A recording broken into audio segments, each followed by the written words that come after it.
Gotta get big guns out today because I'm in lockdown and there's no end in sight. So there might be some beer later, but right now it's the Pinot. Okay. So I've got the dark on the test bench.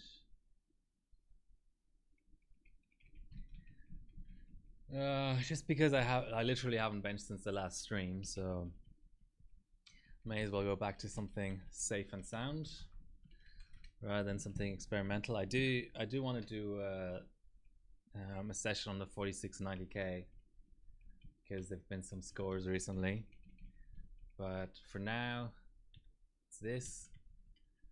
And actually it'd be good to know if so. Today I have, as you can see, the 7940X on the bench.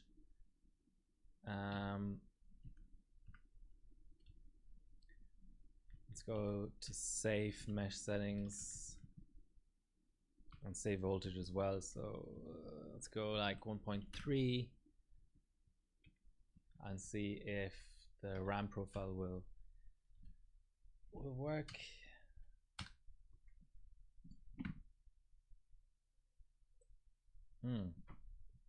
Nice.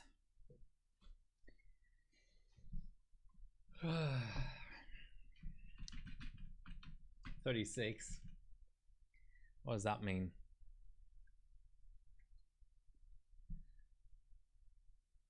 Doesn't really seem like a memory error to me.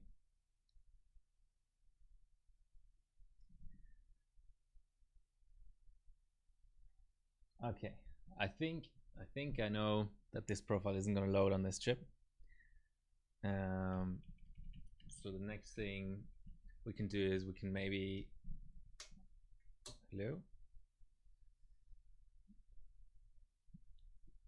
just kind of trying to clear CMOS again. We can maybe go down one memory strap.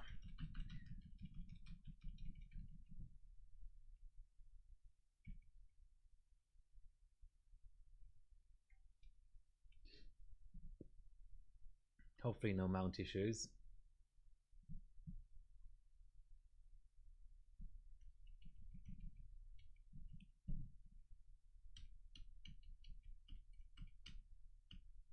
So one of the things that happens on this board is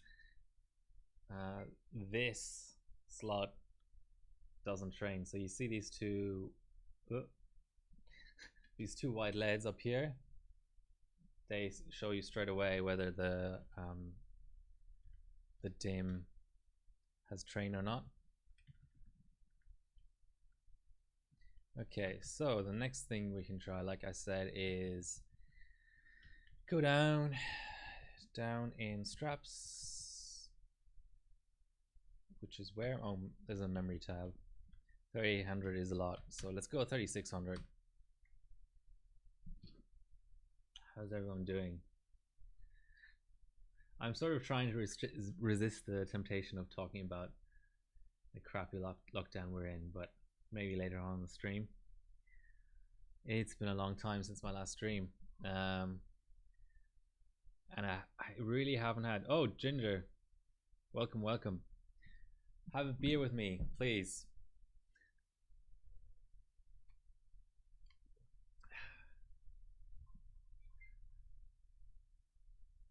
Shmomo, welcome. So that posted.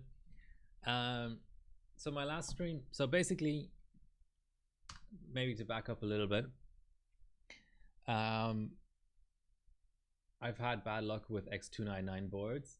So X299 basically is relevant for a little bit of 3D and then mostly certain categories. So 14 core, for example, you can only do on X299.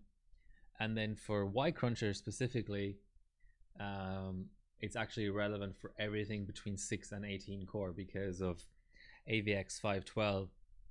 So in terms of X299 boards, I've had, let's just make sure that hyperthreading is off. I've had the Apex 6, the OC formula. Yes, hyperthreading is off. That's good. and we had 4G and memory train up okay. I've had the Apex, the OC Formula, and now the Dark. So the OC Formula, unfortunately, I have really big issues with the dim channels dropping. The Apex can be okay for channels, but yeah, it just isn't great for benching, I find. So I bought a Dark with bundled 7820X, this chip, and I also have an 18 core. So the last stream I was actually doing Y Cruncher on the 7820X just because the board was completely new.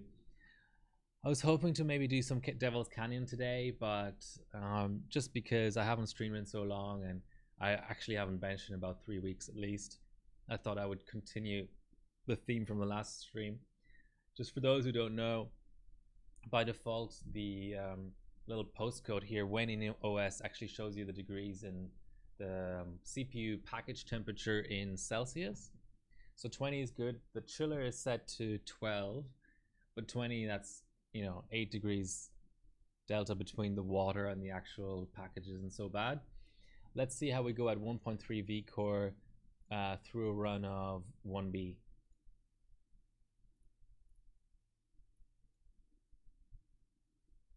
$65 degrees, 76 degrees, 77, 83, 88. Okay, 96.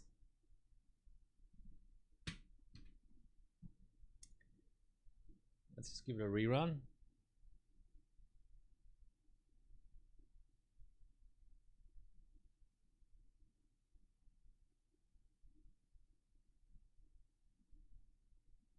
I mean, it doesn't surprise me that a 14 core is just absolutely going through the roof.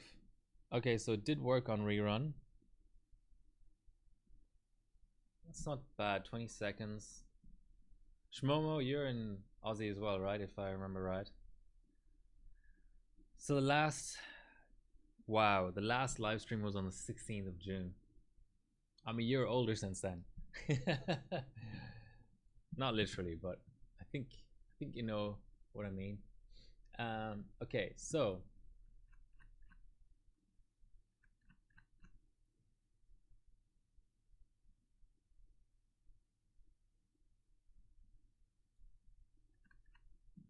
that doesn't 32 seconds.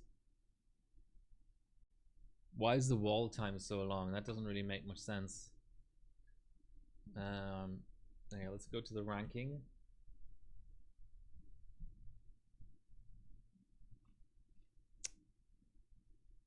I mean, maybe it's about right, but seems kind of suspicious. Okay, let's do a rerun.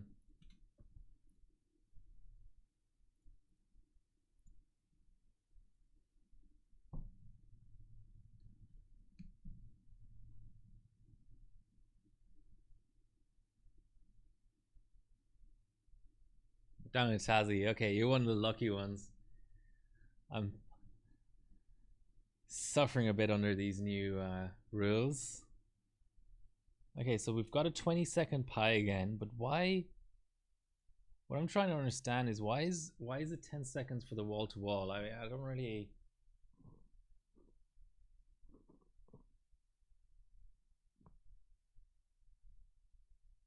Yeah, hopefully that's not too bright. Yeah, okay, let's look at, let's say, Splav's wall to wall, for example.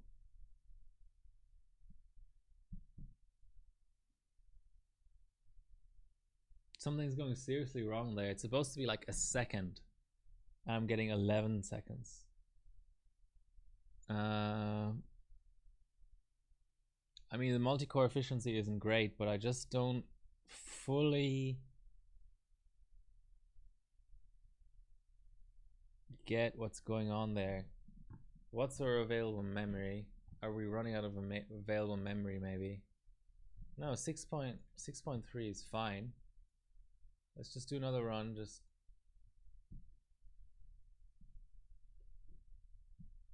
That's fine.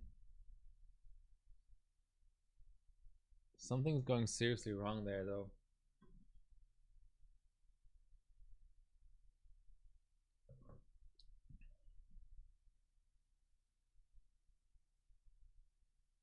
The pi is really consistently at about 20 seconds.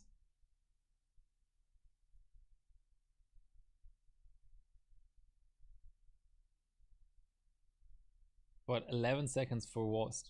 I don't get it. Okay, so one thing that we can try is I haven't seen this before in all the Y cruncher running that I've done, but we can just enable hyperthreading just in case there's something weird going on with hyperthreading.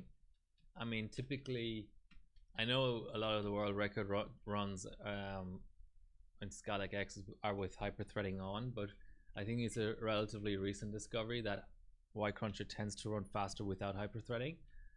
So sort of in the the Z590 era is when we discovered that. Well, I didn't, but somebody in the overclocking community did.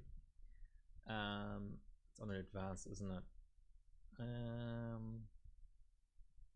Let's just have a look.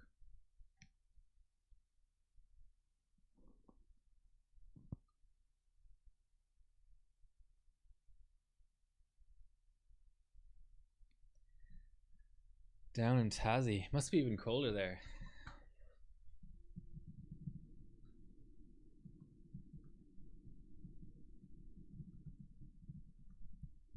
So 3 degrees in Hobart.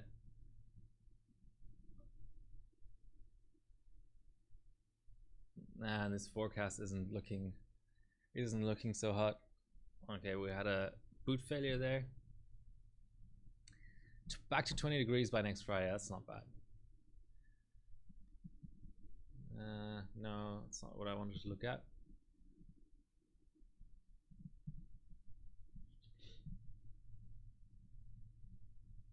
So yeah, this is our reality now. 10 kilometer radius. Let's just put in the city center for a sec. Okay, Australia Place. Oh, God damn it. Does it do postcodes? What the hell?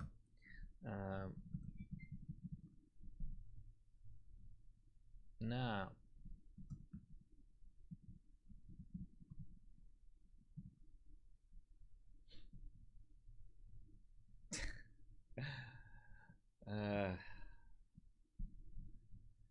Yep. It's our prison at the moment.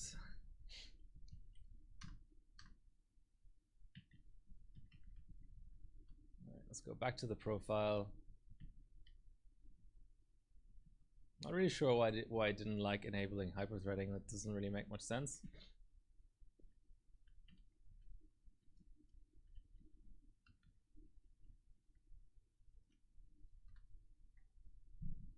-5 the other day. Water was freezing on the concrete. Okay, well, I shouldn't complain about the cold then. I feel like this room is heating up nicely though, with 3 or 4 computers going and a couple of lights and a 500-watt chiller. All right, I think we're posting this time. 92, D5, 62. That's good. Same time I'm watching Wimbledon and everyone's there without a mask.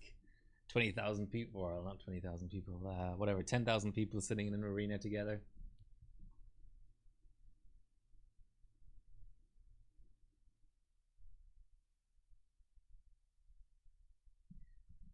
All right, so we have a post.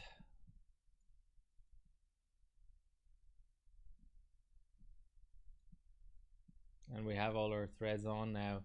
Question becomes, how hot is the core gonna get?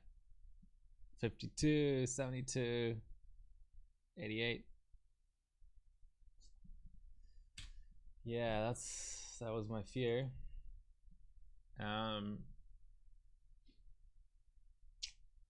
we launch Elite?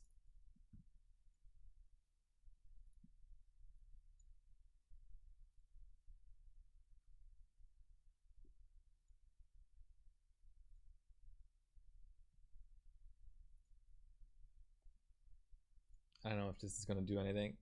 Let's go down to multipliers.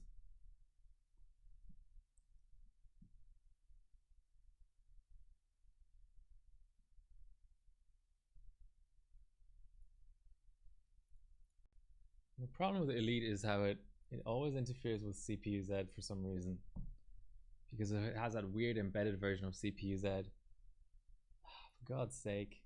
Okay, it seems to have applied according to the embedded crap here.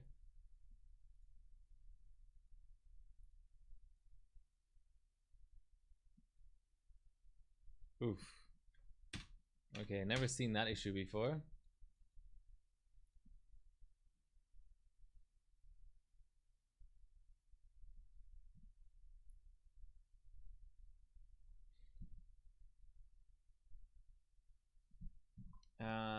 Let's disable HPT.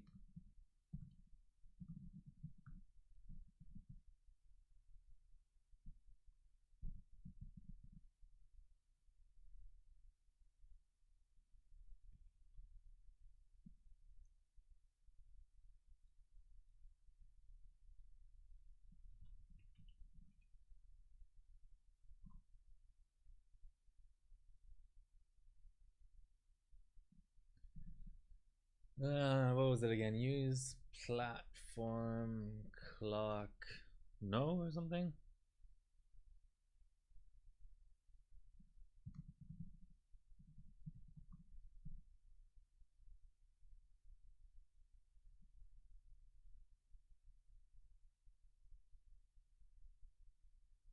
Or was it off? Damn it. How do I...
No, I don't want an automatic repair.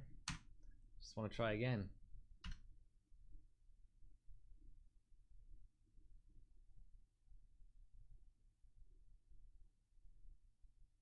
The kernel is missing. Highly doubt it.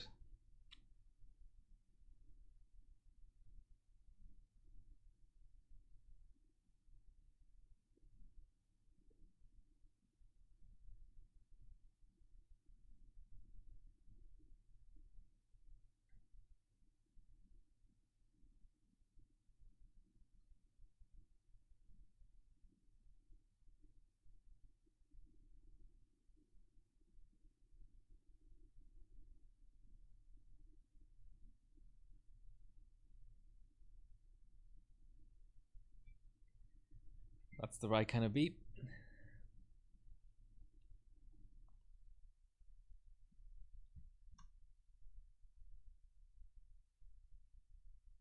Now it's showing 17 degrees. Nice. Oh, suddenly the kernel isn't missing anymore. All right. Can I? Well, first of all, check if it's really disabled, and then secondly, check the wall-to-wall time when on default settings.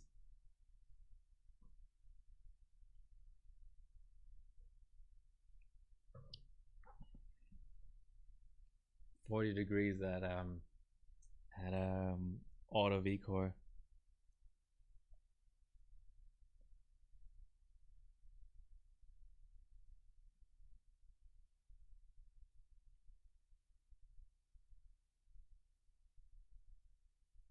So pi is 30 seconds.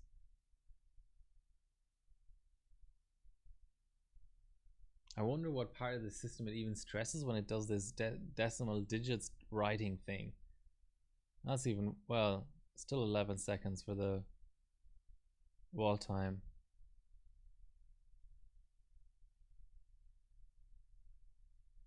Okay. Just, I mean, maybe the OS is just screwed, but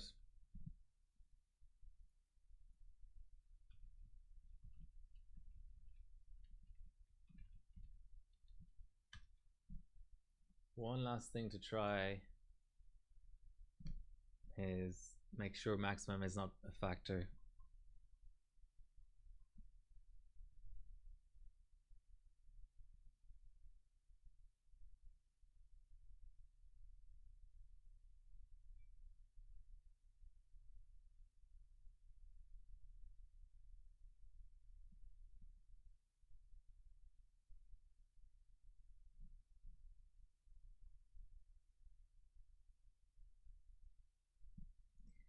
All right. Double check that our maximum. Yes, we've got all our memory.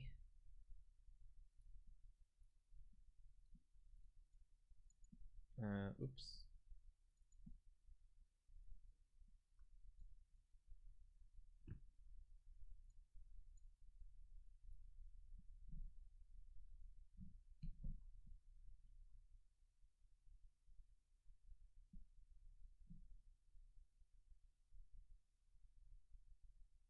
It's Tuesday, 29th of November, 2044. I wonder what the world will even be like at that time. Maybe I need to set the right system clock. Maybe that's the tweak, right?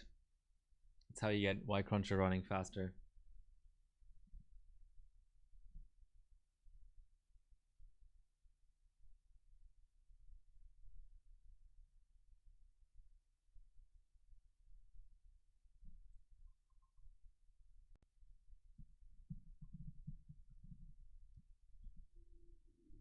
Same thing.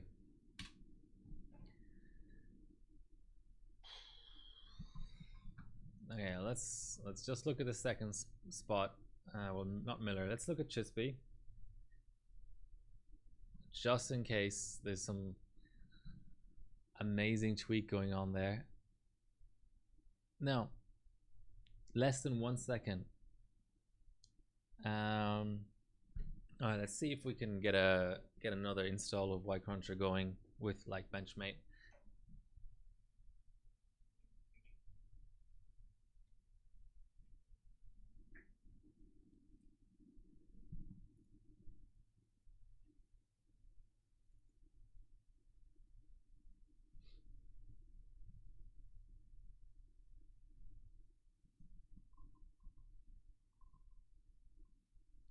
Check as well if I'm on the latest version.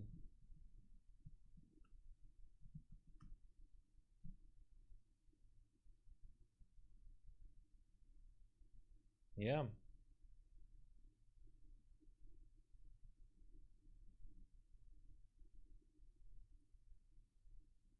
Zero dot 7.8.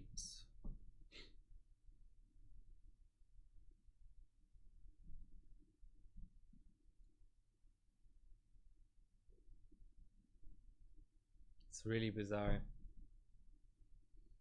I've never seen that. I've never had. So in PyFast you have a similar thing where you have a computation time and then you have a like a squaring time or something. Something has to be done to transform the result before you get a final result. And let's just bring it up for a second. There you can have issues with that speed not being great because whatever, a certain subtiming is not set or whatever. So here's the world record pi fast.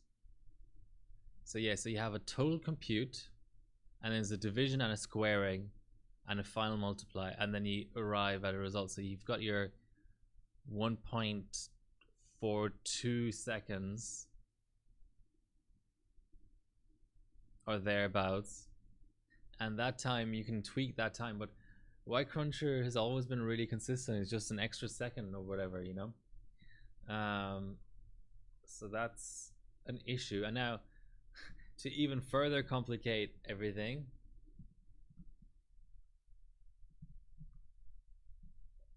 here's my own result on the same board on just a different chip with the same OS. 1B, where's my 1B? There we go.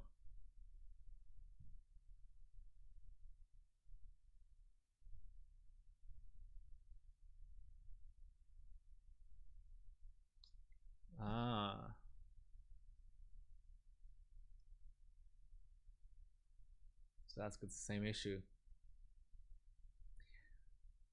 Okay, learned something today. Next step will be to look for the first non-benchmate result on a 14 core to see if they have the same slow wall-to-wall. He doesn't have the run window in there. Okay, let's check maths. That's probably an older result. So this is from, nice rig by the way.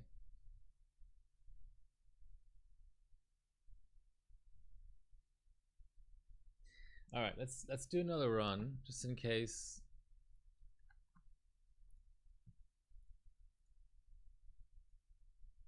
So we're using RAM only. Let's compare and contrast here. We're using RAM only. We are working memory is fine. Twiddle tables is the same size.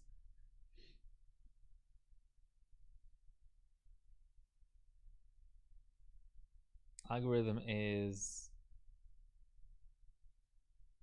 Chudnovsky or whatever that's called, 1988. Hex disabled. Really weird.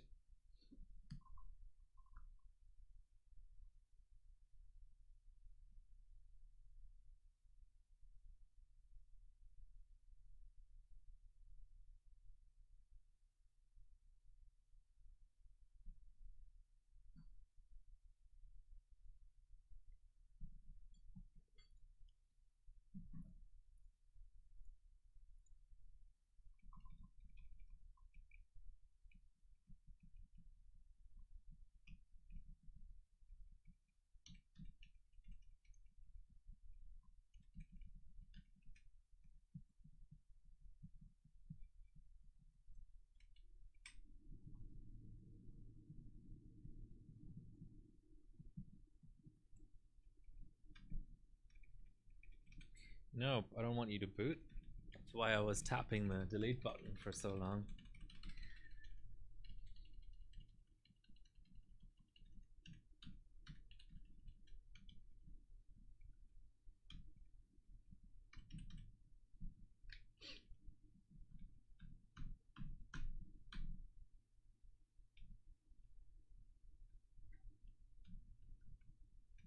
Okay, so hyperthreading didn't seem to do anything.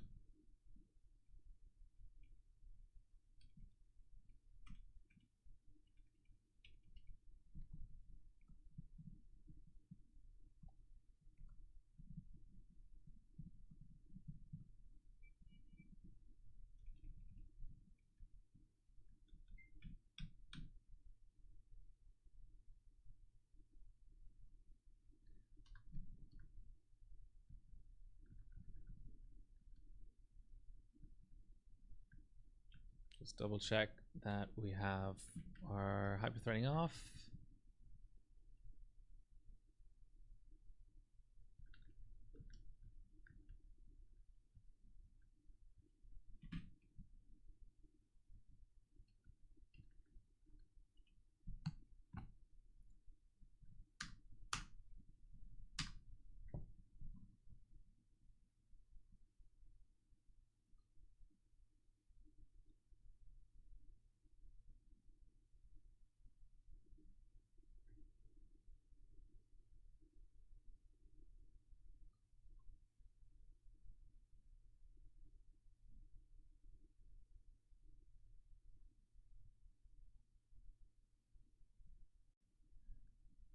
Looking like it's gonna post. It's always good.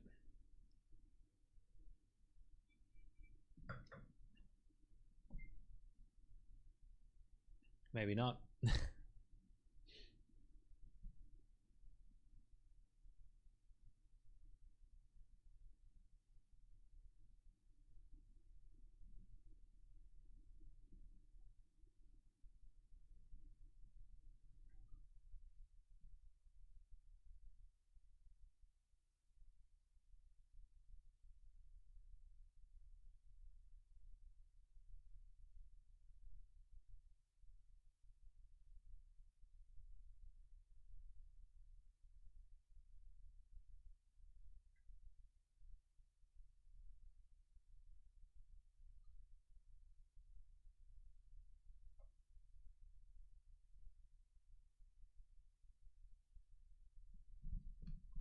So the other option for today was 4690K. A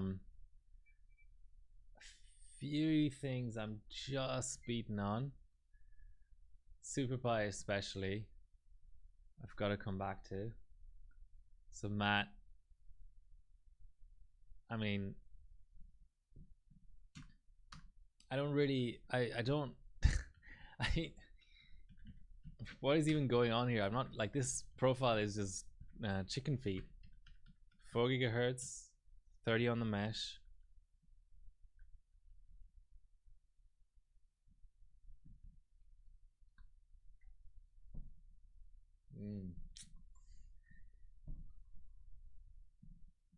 So I have the chip for this, of course.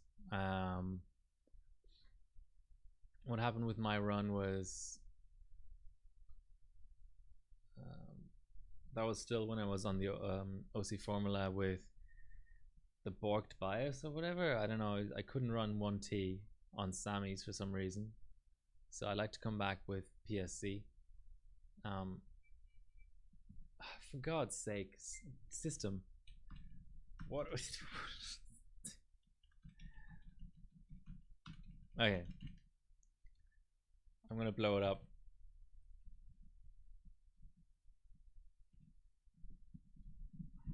How can I auto on this goddamn thing?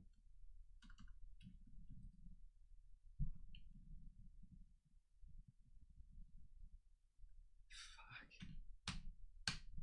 It's so... Is 0 auto? Yes, 0, okay. So, like, camera heads have obviously prevailed here, not...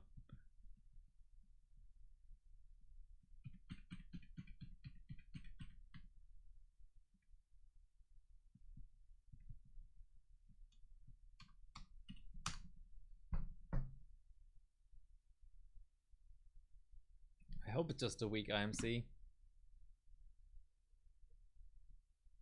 I mean, not that I necessarily hope for that, but at least that's something that's easy to find. What the... Maybe bad mesh. Let's go to 28 mesh.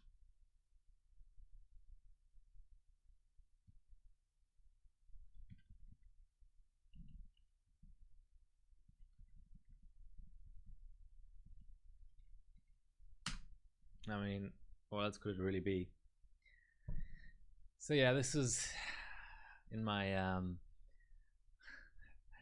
direct dye trying phase, using sellotape to tape it down. For God's sake, system, what, like... Is this just defective? Is it just like, what does it even want from me? 3600 RAM at auto timings, 4G with hyperthreading off. What in God's name could it even be complaining about? I have hardly anything set. Okay, let's go up here. Let's go to 14 at 1.8.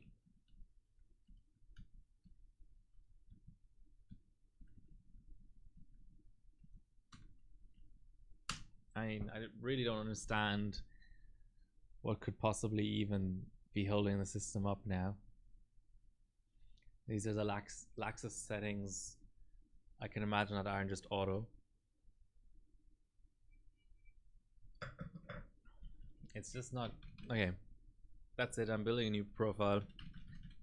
It's taunted me enough.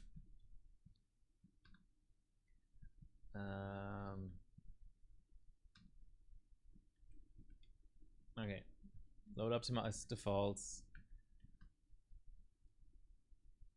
ratio limit 40, no offset. That's it. I think I'm literally just gonna go 1.275, override 1.275, and then we just need to max some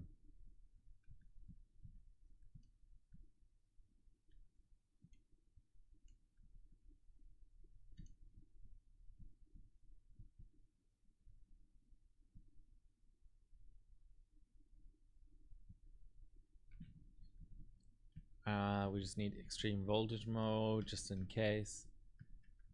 Yeah, whatever.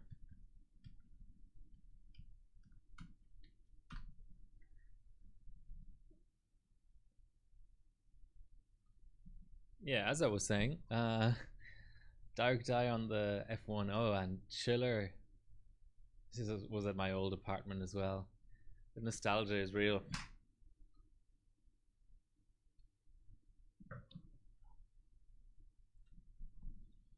Well, I'm glad I took the time to do an entire audio stream with just a different chip, because clearly everything's different on this chip. Yeah.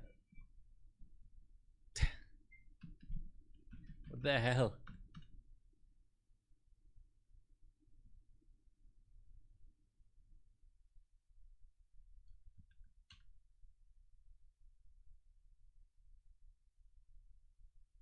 Okay.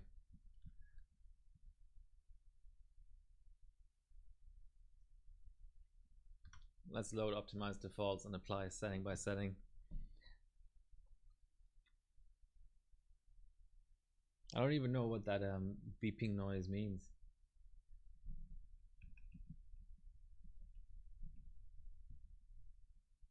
I just assume it means you know, overclock failed.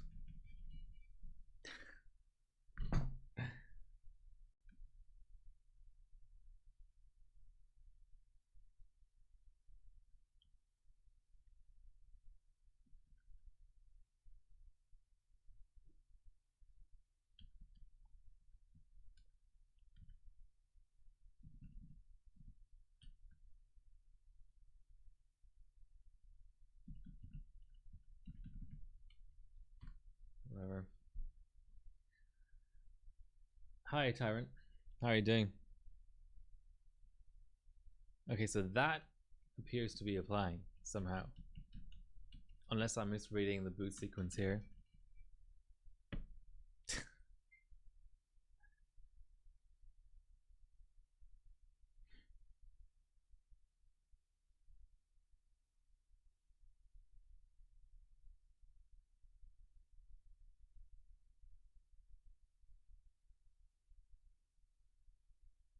Also not really sure why it's doing an automatic repair. I haven't been in the OS in a long time, and the last time I was in OS it was just a normal reboot, so I don't really understand the logic behind any of this.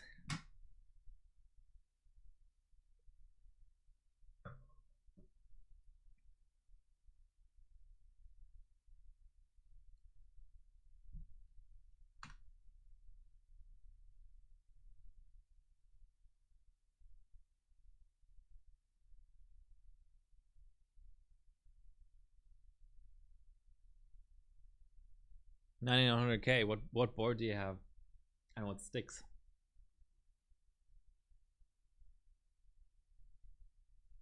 So now it seems to have posted. Will it post at 4G? I still have all the energy savings stuff on though, so even if it did post on 4G, I probably won't be able to tell. Okay. Let's go setting by setting.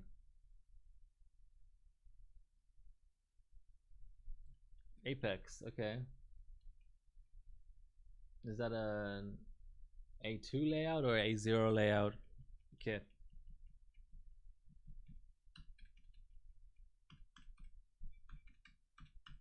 So that's now posting. I don't really understand. I didn't.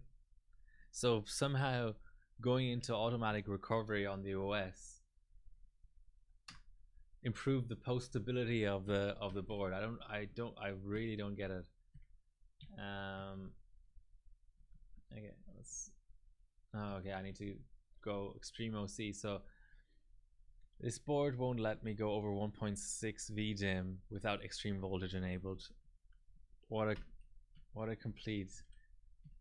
completely dumb thing.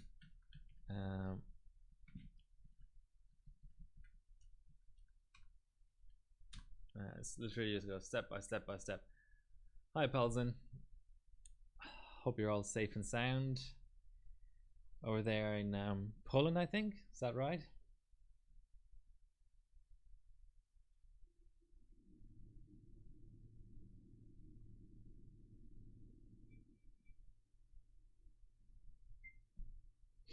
Now I'm getting that weird sound again.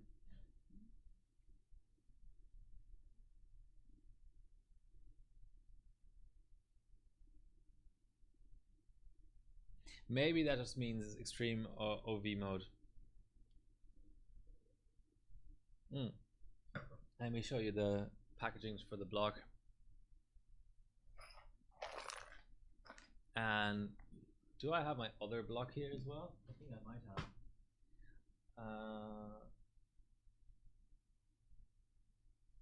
I have a one of those, the German blocks. What are they called? What is the? It's like called Ice Bear or something.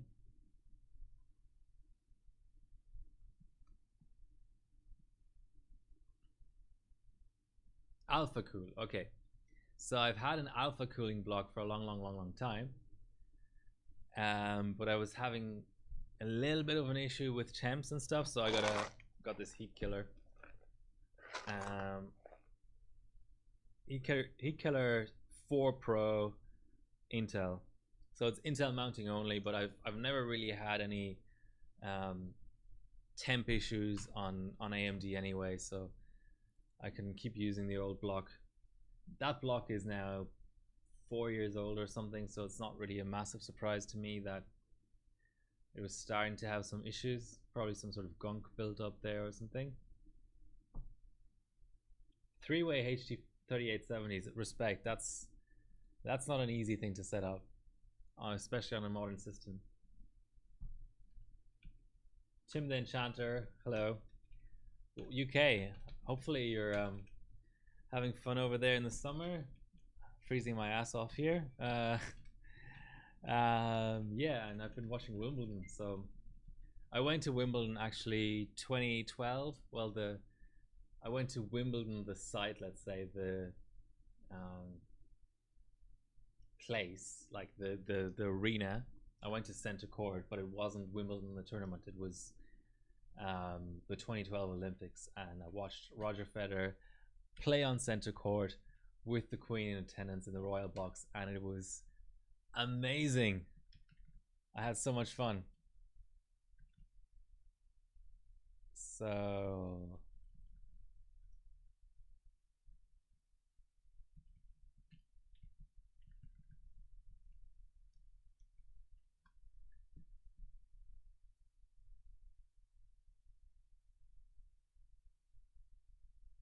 hay fever kicking your ass. Yes, I'm also a hay fever sufferer. Not so bad in the winter though, but I'm sure, yes, in July in the UK. Let's open that quick picture out of curiosity. EE, what the hell? What are we looking at? A bent motherboard?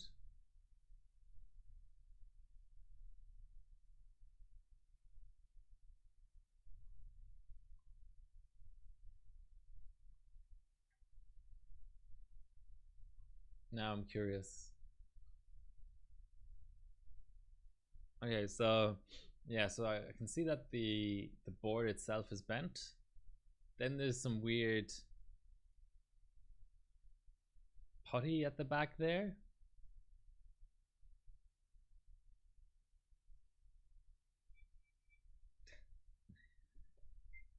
Not sure what happened there, but commiserations.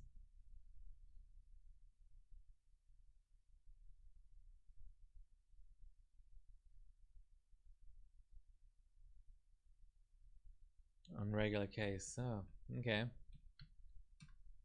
So I really don't know. I thought I'd seen everything in overclocking, but I really don't know what's going on here. Let's drop back down to auto.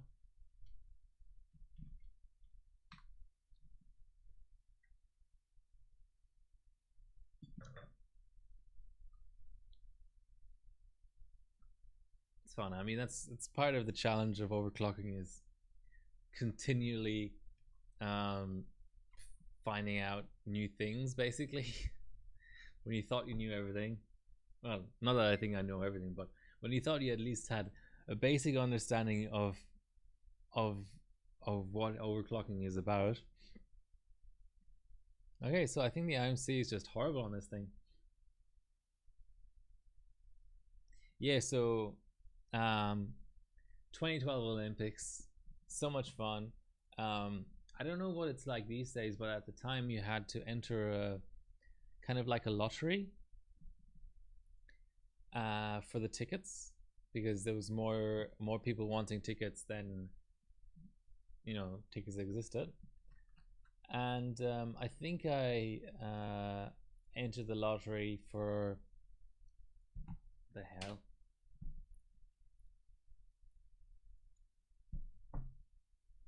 First round tickets, and then like the weekend stuff, so quarterfinal, semi-final, final.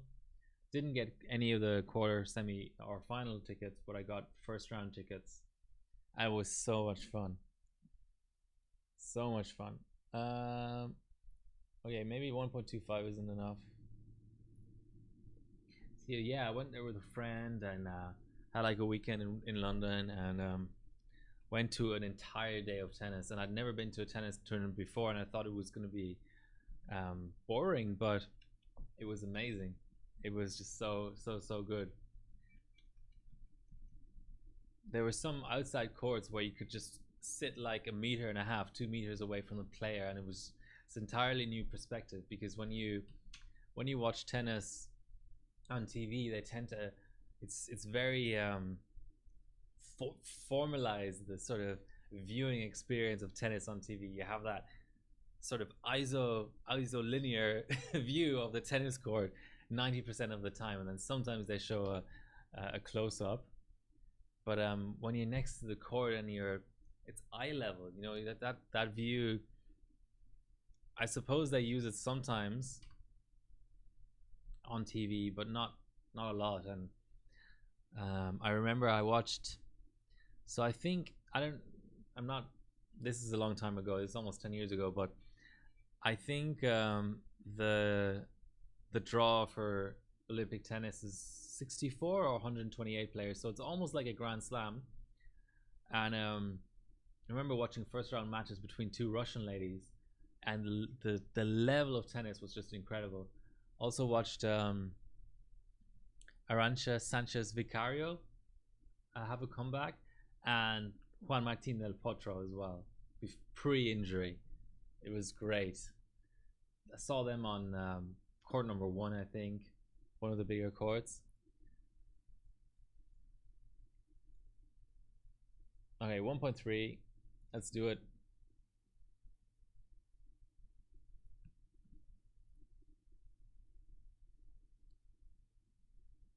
Why? I don't get it. Okay, let's what's our maximum going to be? Let's go let's go 24,000. Okay, let's take a this is a big this is a big segue, but you know, we're in lockdown. Let's take a trip down memory lane together. Women's singles. Let's go singles. Where's our da da da da? What's the draw? So the draw is round of 64. Okay, so 64. And I watched. Where is the two women? The two Russian ladies. This is women's, right? Yeah. Top half. I didn't watch any of these. Yeah, I remember Yelena Yankovic. Those were the days. Where's the Russians? It wasn't Sharapova.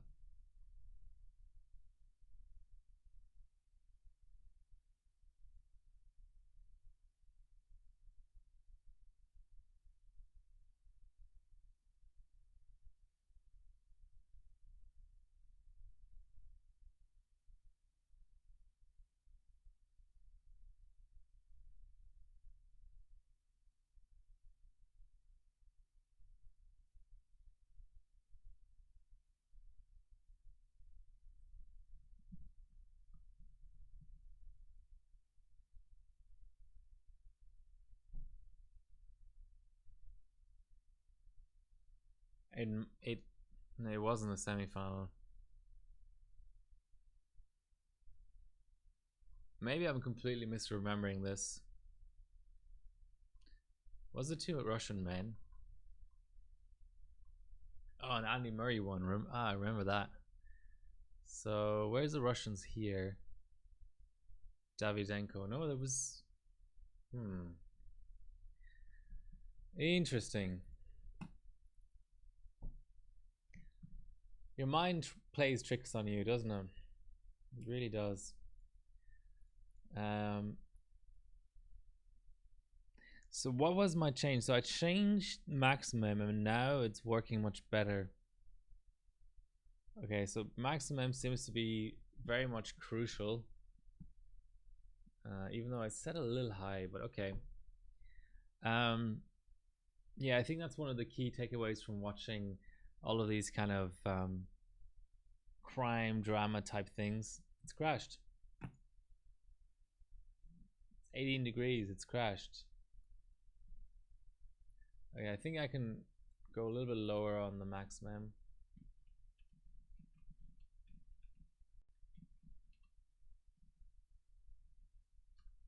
Let's try that.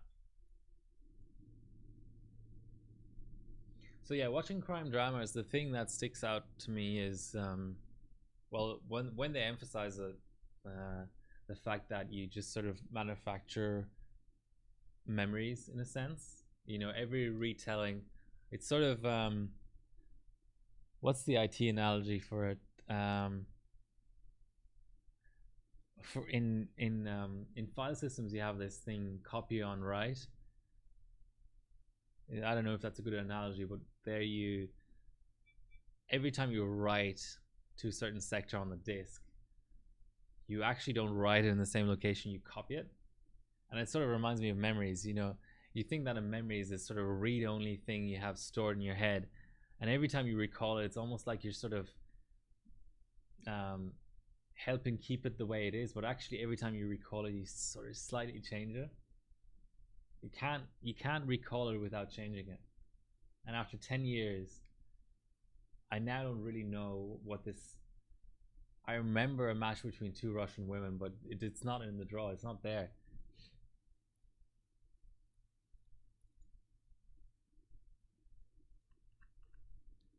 Okay, let's check our available memory. 6.8. That looks a little bit better.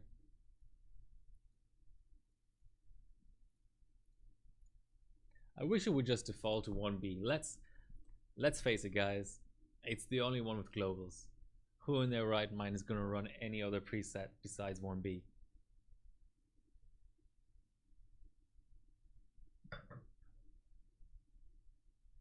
Still running.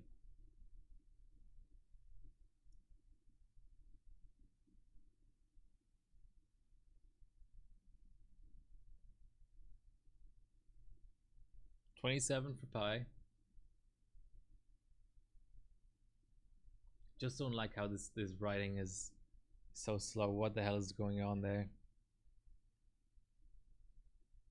Okay, 90% multi-core efficiency.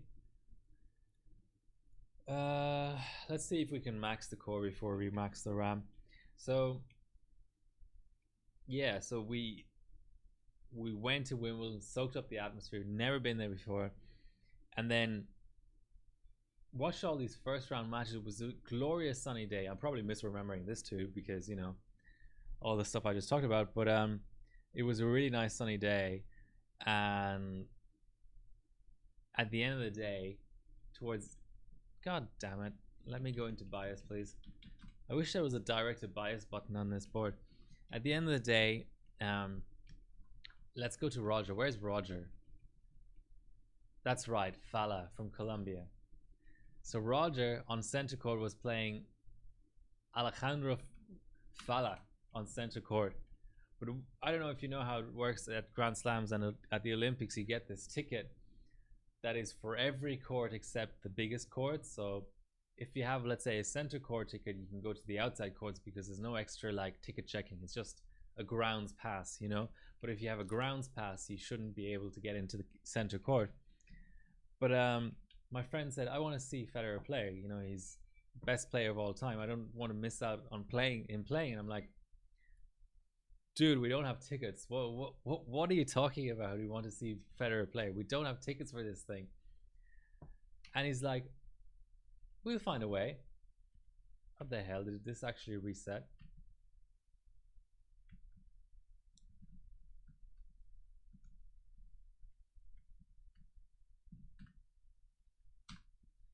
And I really honestly didn't know what he meant. And he was like, we'll find a way. And you just, I don't know if you're familiar with the setup of how tennis arena works, but you basically can sort of walk around it. So there's all of these entrances all the way around. It's like a basketball arena, but you don't have to show your ticket until you're actually going to your seat, because they'll check whether your ticket, not only that you have a ticket, but also that the ticket is for the section you're about to walk into. So we sort of walked around the top section of the arena, and there was this entrance that was more or less just sort of designed for media. So it was like, I think the box that the sort of TV commentators in was around that area. So there were ticketed seats there, but it wasn't a pure seating section. It was mostly for the cameras and the media and so on. And there was this guy at this one entrance that was there to check your ticket, but also was sort of preoccupied with something else. I don't know what it was. And sometimes left his post. So when he left his post, we snuck in. And it seems like, I don't know if they still do this, but at the time it seems like that's, you know, I don't know if you're aware, but basically there's some sections of the arena where the cameras are, you know, it's so high up that that's where the camera is. So there's seats around there, and they'll sell the seats if they need to, if this arena is otherwise sold out, but they don't necessarily sell the seats. They'll sell those seats last. So there was this entire section that was empty, so we just sat down and watched. So this game was 3-setter. I think we watched about a set and a half. Hopefully I'm remembering that right. And okay, that's all sounds cool and all. Certainly kind of a ballsy move to go into an arena without having a ticket. But the funniest part was, even though we just randomly sat in 2 seats in this big block of seats that were empty, a father and son arrived who had those exact 2 seats. So we had to just pretend, oh, we sat in the wrong seat. Sorry, must look at our tickets again. We looked at our tickets, which were not a ticket for the center court. Of course, they didn't know. And then we just sat down like 3 rows on. We thought the jig was up. We thought we were going to be thrown out. But no. So we have our first run. Oh. So somehow it auto trains to 3900. 3800, I mean. Which is interesting. Okay. Take screenshot. So what do we... 25. Let's go back. 25. Where's our Y crunch?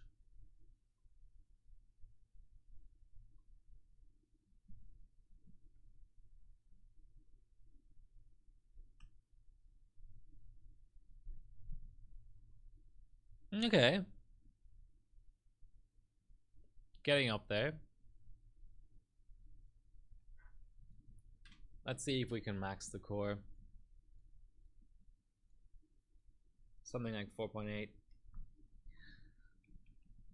Yeah, so that was special. I'm not...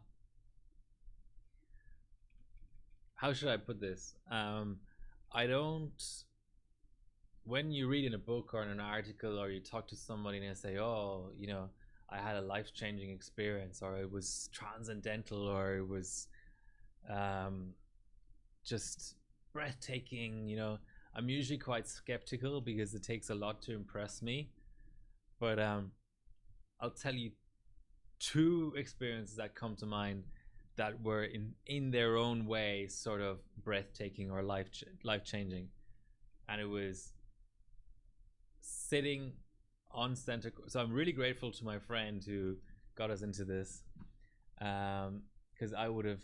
I'm too much of a law-abiding citizen to ever try this sort of thing. But and I'm not just saying that. Yeah, I think sitting on center court and watching Roger Federer play with his magical backhand, and with the Queen, like seeing the Queen, even though I hate the royalty, no offense, but just seeing her in person, even though she was all the way across the arena in the royal box, that was one sort of magical experience. And the other was, even though I'm not a spiritual person, the other was actually when the Dalai Lama visited my university and gave a talk, like a talk there.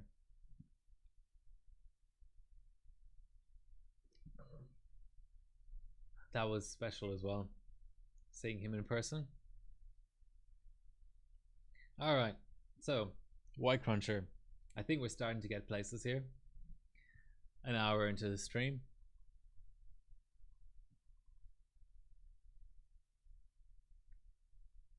Yeah, we've got White Shark here.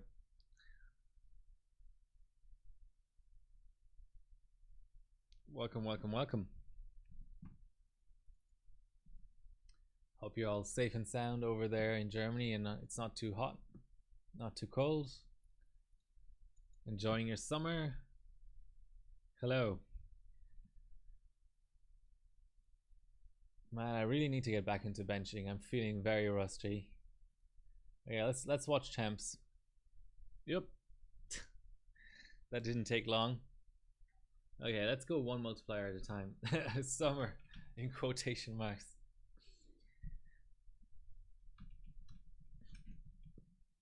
Yeah. Well, please, everyone, tell me if you feel like I'm going too off topic here. But there are two reasons why I'm going off topic. First of all, I don't feel like this benching is going also all that well. Secondly, I'm really rusty, so I don't have much to contribute in terms of overclocking news or whatever. I mean, I saw Lumi's 3770K. That was nice. I do look at the scores, but I've kind of, yeah, I'm just in one of those phases where it's a little bit, I'm sort of in hibernation. I feel like the weather's been so cold. Even with the rig running, it feels like the benching room is a little bit too cold for comfort. So let's go 47. So that's one of the reasons. The other reason is I'm in lockdown, so I'm sort of just want to chill out, have a bit of virtual social contact. Ask me anything, guys. I don't know who shot Kennedy. I'll say that much, but nothing else is off limits. Just gonna get a beer. It's so cold outside. I put the beer outside. Yes.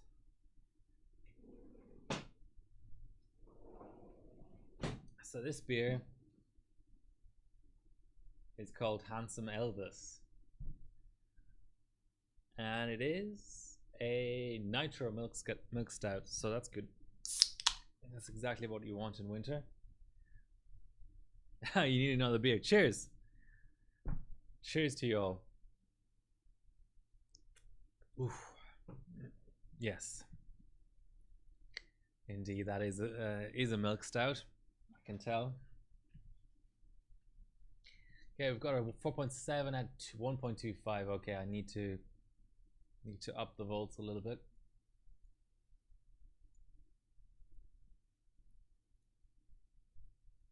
Let's watch our temps. 61. Okay, that's fine. Let's give it another 25 minutes. Well, let's go 1.3. So what are you drinking, Shmomo?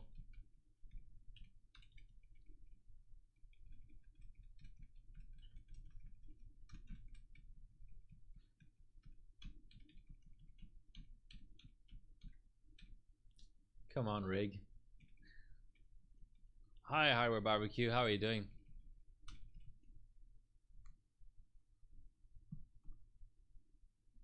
No, I spilled beer on my laptop. So this is another off-topic topic. This is the dream right here.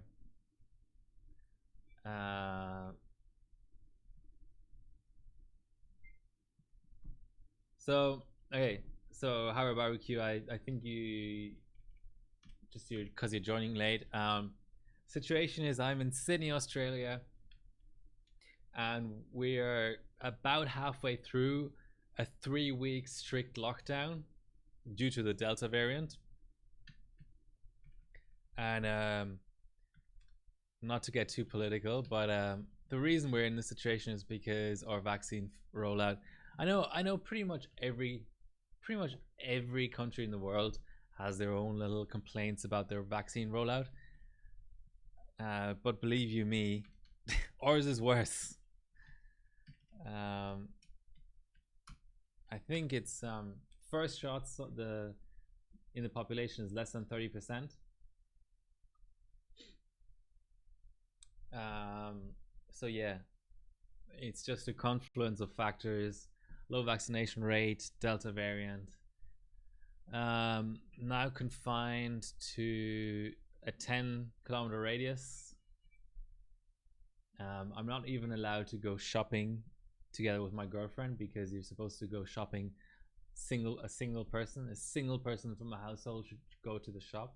I mean, we get like grocery deliveries, and the people I don't think took the lockdown very seriously in the first week and a half because the premier, the like head of my state basically that I live in, had to explicitly ban browsing at shops, like physical browsing in shops. So what a lot of people did to pass the time because they were bored was just walking around shops looking at like clothes and shit. So yeah. And so this is my kit. Let's just, so if you go do hash stream rig, hold on, that's the wrong link.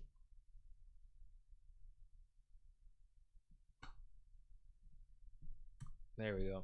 So sorry, exclamation mark stream rig. Let's see this. And actually I'm getting rid of this lens, but I have micro four thirds lenses. Sometimes I use a fisheye. Today I just have this, and this set up. A G7. I've got two G7s, a G85. GH2 I haven't used that much recently. I don't go 4-camera setup that much. I should actually change this. I'm not using this adapter. This is my capture card. I love my microphone actually. But so micro four thirds is the name of the game, right? So the absolute pinnacle of micro four thirds. I mean, there's still there's the box cameras and stuff if you're familiar with those, but in terms of an actual mirrorless that can be used as a normal camera as well, the GH5S, it's just, that's what I want. I think it can do,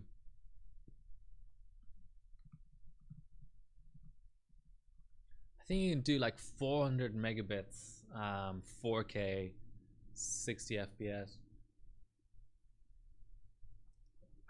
I mean, this is a 3-year-old camera, but it's just exactly what I want. Where's all the video modes?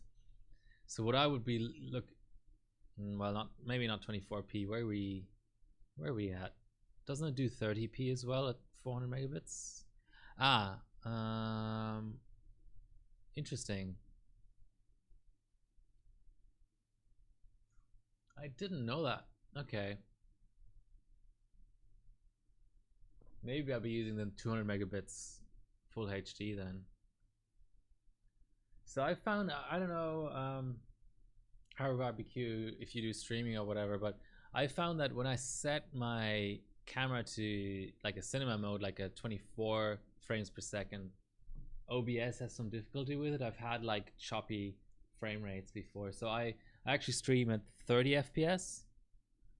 I'd like to do 24. I think that the content is so slow motion that 24 FPS would still be fine, but I've had issues with it just not working out. But yeah, so my current cameras, my like face cam and rig cam, I set them to 4K at 100 megabits, but 400 megabits would just be like, I know it's all a bit of a silly discussion because at the end of the day, not OBS, Twitch actually caps it at 6, but I still feel like I can kind of see the difference. I think like the face cam looks good. I mean, the lighting is maybe not that amazing, but I feel like the you know, the face cam looks pretty good at 4K. I mean, again, it's sort of a weird discussion to have, like, you can't do 4K streaming, so I'm capturing two different 4K and then squishing them down, both in terms of frame rate and bit rate. M42. I've had. I mean, I do regular stills photography as well, but I do that analog, not digital. Pentax 55 f1.8. Okay. So Harvard Barbecue, do you do streaming, or do you just do like product shots for your website for like reviews and stuff? Is this the one? Asahi.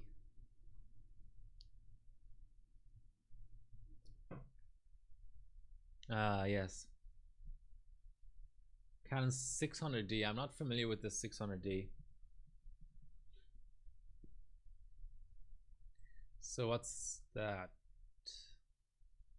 APS-C. Okay.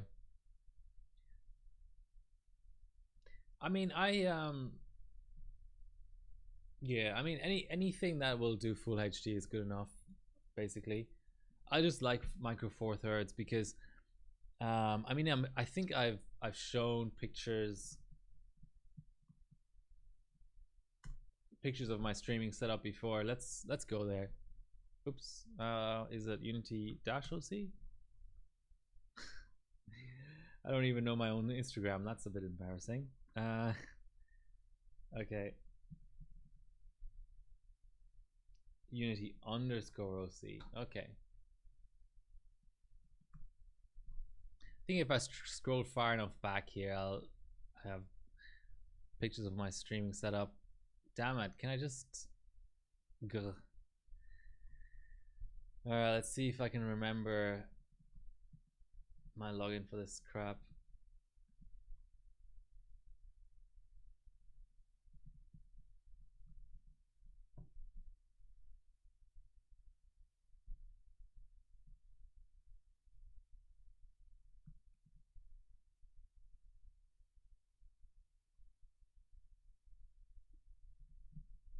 Damn it.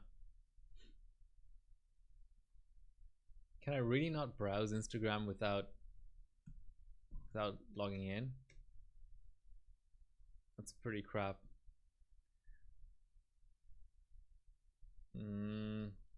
How much do I care about this? Let's see if I can browse there on my other PC and then just deep link. Meanwhile, let's actually run a benchmark for a change. Haro Barbecue, if I remember right, you're based in Latin America, is that right? Chile? Something like that? Or am I sorry if I'm mixing you up? Tell me if I'm wrong. Okay, I'm just scrolling back to some old Insta posts of the streaming setup.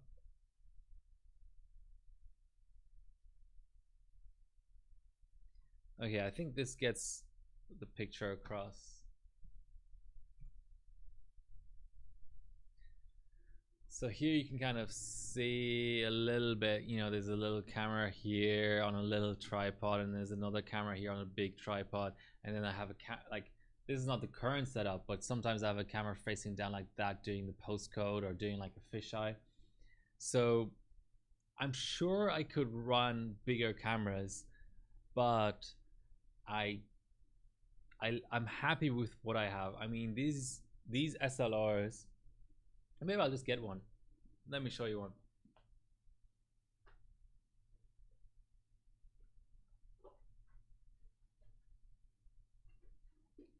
So this is the fourth camera I currently don't have set up. I have 3 cameras right now. So face cam, postcode cam, and rig cam. Postcode cam.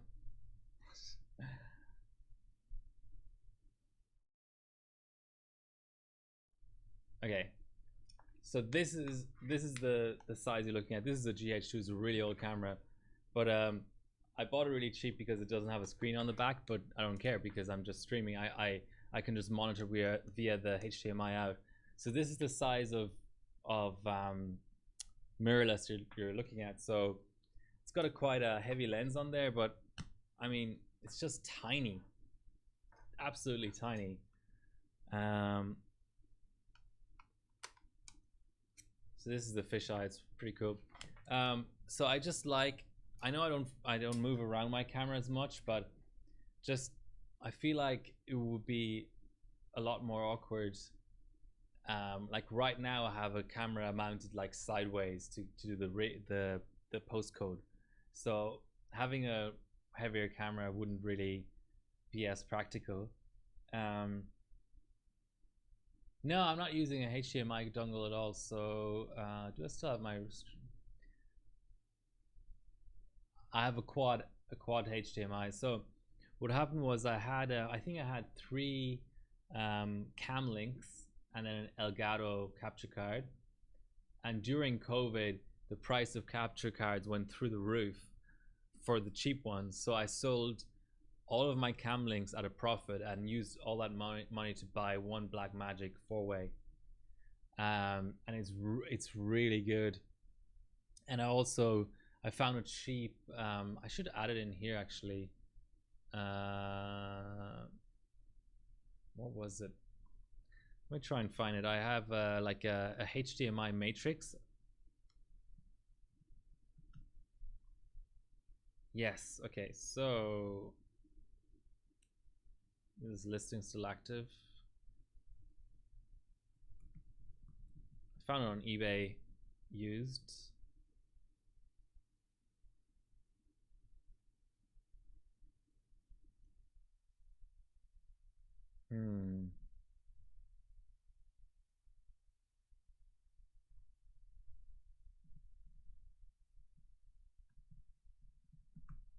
I wish I could show this. It's sort of like this. So I have this kind of setup where it's got 4 inputs, 4 outputs, and that does the HDMI signal splitting.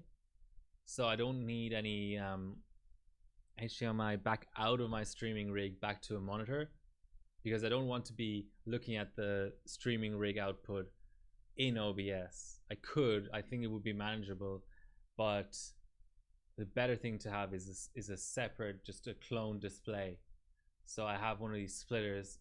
I don't really use all of the features, but it works really well. Yeah, so I think I probably put a little bit too much. Yeah, it's like a KVM, but it doesn't do K and M. It just does V. It's a V. Yeah, I know a guy that does a quad HDMI now. I think multiple sources is becoming more popular now, but when I was looking at the Blackmagic quad HDMI was the only like reasonable option, without like doing something really crazy like converting HDMI to SDI or something. So let's check. We're a little bit faster, but not really.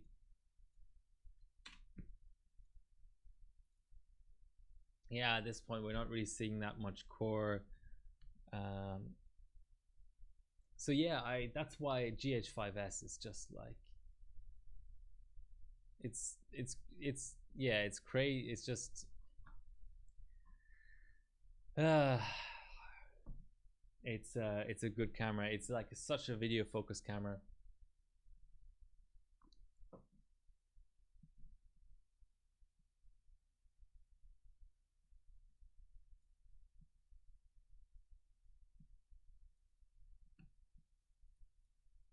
Let's keep upping it. Let's see what our absolute max is for core.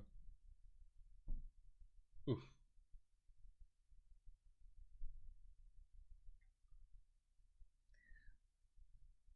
Yeah, gaming is another interesting topic. I mean, as a kid growing up, I was a big gamer. I keep calling it an Atari, but I don't think it was an Atari. So it was like a pre-PC kind of gaming PC. I mean, it's not a PC. It's not an IBM, 8086 PC, but it was like something like an Atari. I play like Ghostbusters and racing games and stuff on there. I'm trying to remember, was it cartridge based or C? I don't think it was. It was pre-CD. It was like, it was a 5.25 inch floppy based was the gaming system, something like that. Yeah, an Atari, something in that region. And then the first gaming PC we had was a 386. Does that make sense? So it was DOS games. And I game a lot. I game like Morrowind, NBA 2K. I gamed a lot. Okay, let's try and apply some timings here.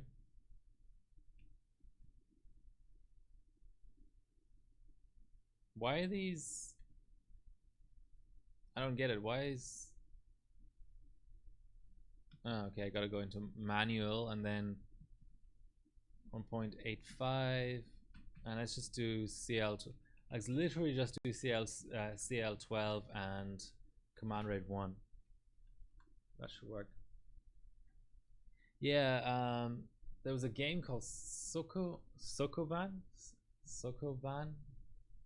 game. Hopefully, I can still conjure this up. Yes. I used to play this. Hold on. Remember this game? It was like a puzzle game. So there was Sokoban. I'm trying to remember the other DOS games, like a racing game, Sokoban, like basic stuff like Minesweeper, Tetris, and then the first Windows games I played were Snake, Dungeon Keeper 1 maybe, but I really haven't gamed. I think it's really true that people in their 30s just don't have sort of like the aptitude, like the reflexes and stuff for gaming, but I also have lost interest. So in a way, and interesting, it's gone back down to 1200. No, we don't want that. We want 3600 or something. So No One Lives Forever, one of my all-time favorite games. Let's actually go through a list. Best PC games of all time. So I never really had a console. I have an Xbox One now, and I play Diablo 3 just really casually there. But that's another story time, because before I lived in Australia, I lived in Munich, in Germany, and I moved there from Ireland, where I grew up, and the first winter was -20, and my job in IT, it includes also on-call duties, and so I had an on-call week, like the week of New Year's Eve. So I was like, it's freezing cold, and it gets dark really early. You know, in Munich in winter, it sort of starts getting dark at like 3 p.m, 3:30, something like that. I was like, I'm getting, you know, X euros this week to just sit at home and be next to my phone, kind of thing. Let's use that money to buy, you know, to entertain myself. And I bought an Xbox One, and that was like when I restarted gaming. That was probably 2013 or something. So I still have that Xbox One. So what are we doing? Oh yeah, memory. Manual pro. Oh yeah, that's right. It didn't. I get it. It cleared that basically. Let's go 1.8 and 12 and command rate 1.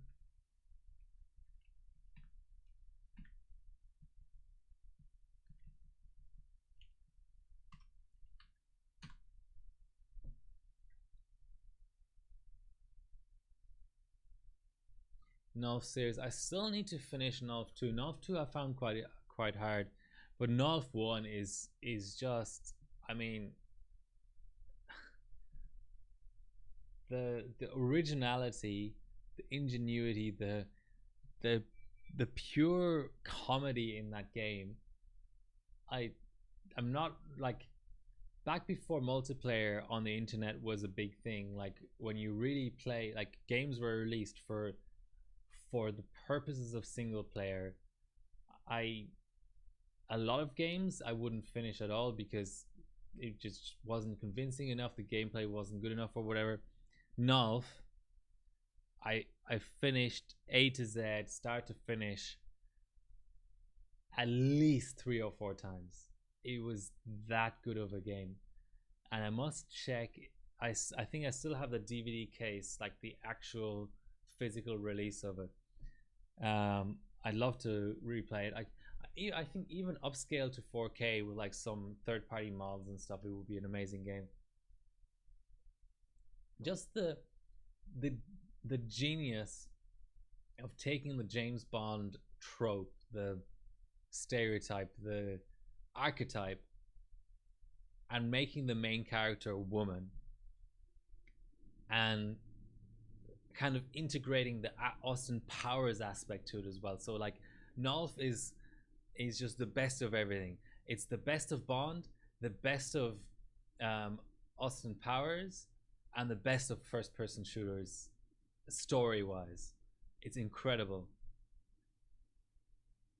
Okay, let's see if our memory trained up correctly.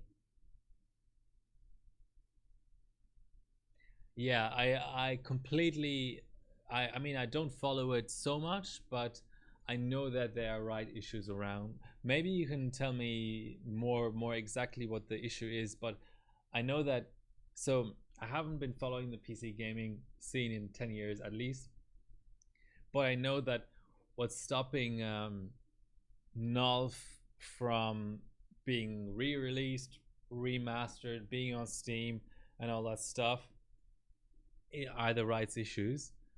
Um, it's a real shame. I mean, I think you can still get the pirated version and stuff, or you can maybe buy it used and stuff. It's not such a massive tragedy, but yeah, I mean, yeah, I don't know. I mean, you can feel two different ways about it. You know, I think that the original experience, I don't know. I mean, something like Half-Life 1, for example, I think is so old and so blocking looking that you kind of want a remaster. But I think Nolf, part of the charm is the bad graphics.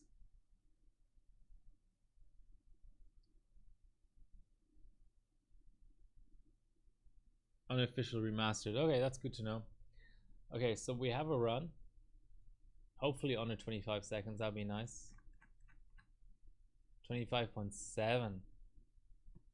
Oof, that's rough. Okay, let's get our memory a little bit tighter. Okay, so here's what Metacritic considers the best PC games of all time. This is 2021. I haven't followed Half-Life 2. So what I'll say about about Half-Life 2 is that, like I was saying earlier, there are very few things in life that have really startled me, that have really left an impression on me because they were so incredible. Tennis, that one match, Federer, amazing. Dalai Lama. But in a gaming sense, Half-Life 2, when the demo came out, I used to buy this PC gaming magazine called PC Games, German magazine. And when that was on the DVD, I was included on the magazine, and I installed the demo, and I saw the physics aspects. Old graphics is not equal bad graphics, exactly. So that happens with movies as well, I think. So I actually think that the absolute, just objectively speaking, the absolute sweet spot of movie aesthetics is around the time of Lord of the Rings. I think this computer generated special effects blended with actual physical models and matte painting, and the basically just the quality of the film, the physical film, um, peaked, funnily enough, around the early 2000s. And ever since then, we've been playing catch up because there's too much CGI now, and there's too much camera movement and terrible edits, and yeah, I agree. I mean, I think there's for PC gaming, it's a little bit different because it's still evolving. You can still argue that, objectively speaking, PC graphics are still getting better every single day, but movies are the other way around. I think the studios made a very calculated move at a certain point to not improve. They could improve, but they don't want to improve because it costs more money. People are still going to watch the movie if it's crap, so why improve? Basically, that's the summary.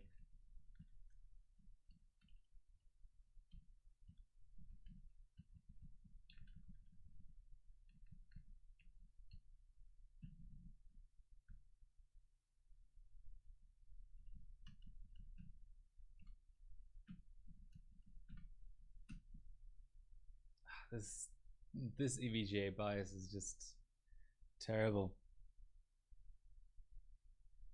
What's the max again? Isn't it a 8-bit, 16-bit integer or something? Okay, 32,500, 32,600, 32,700, 32,900. Okay, here we go. So it autocorrects down if you're within a certain range, but it doesn't if you just do 99999, which is what Asus does. And I'm pretty sure Gigabyte by now as well.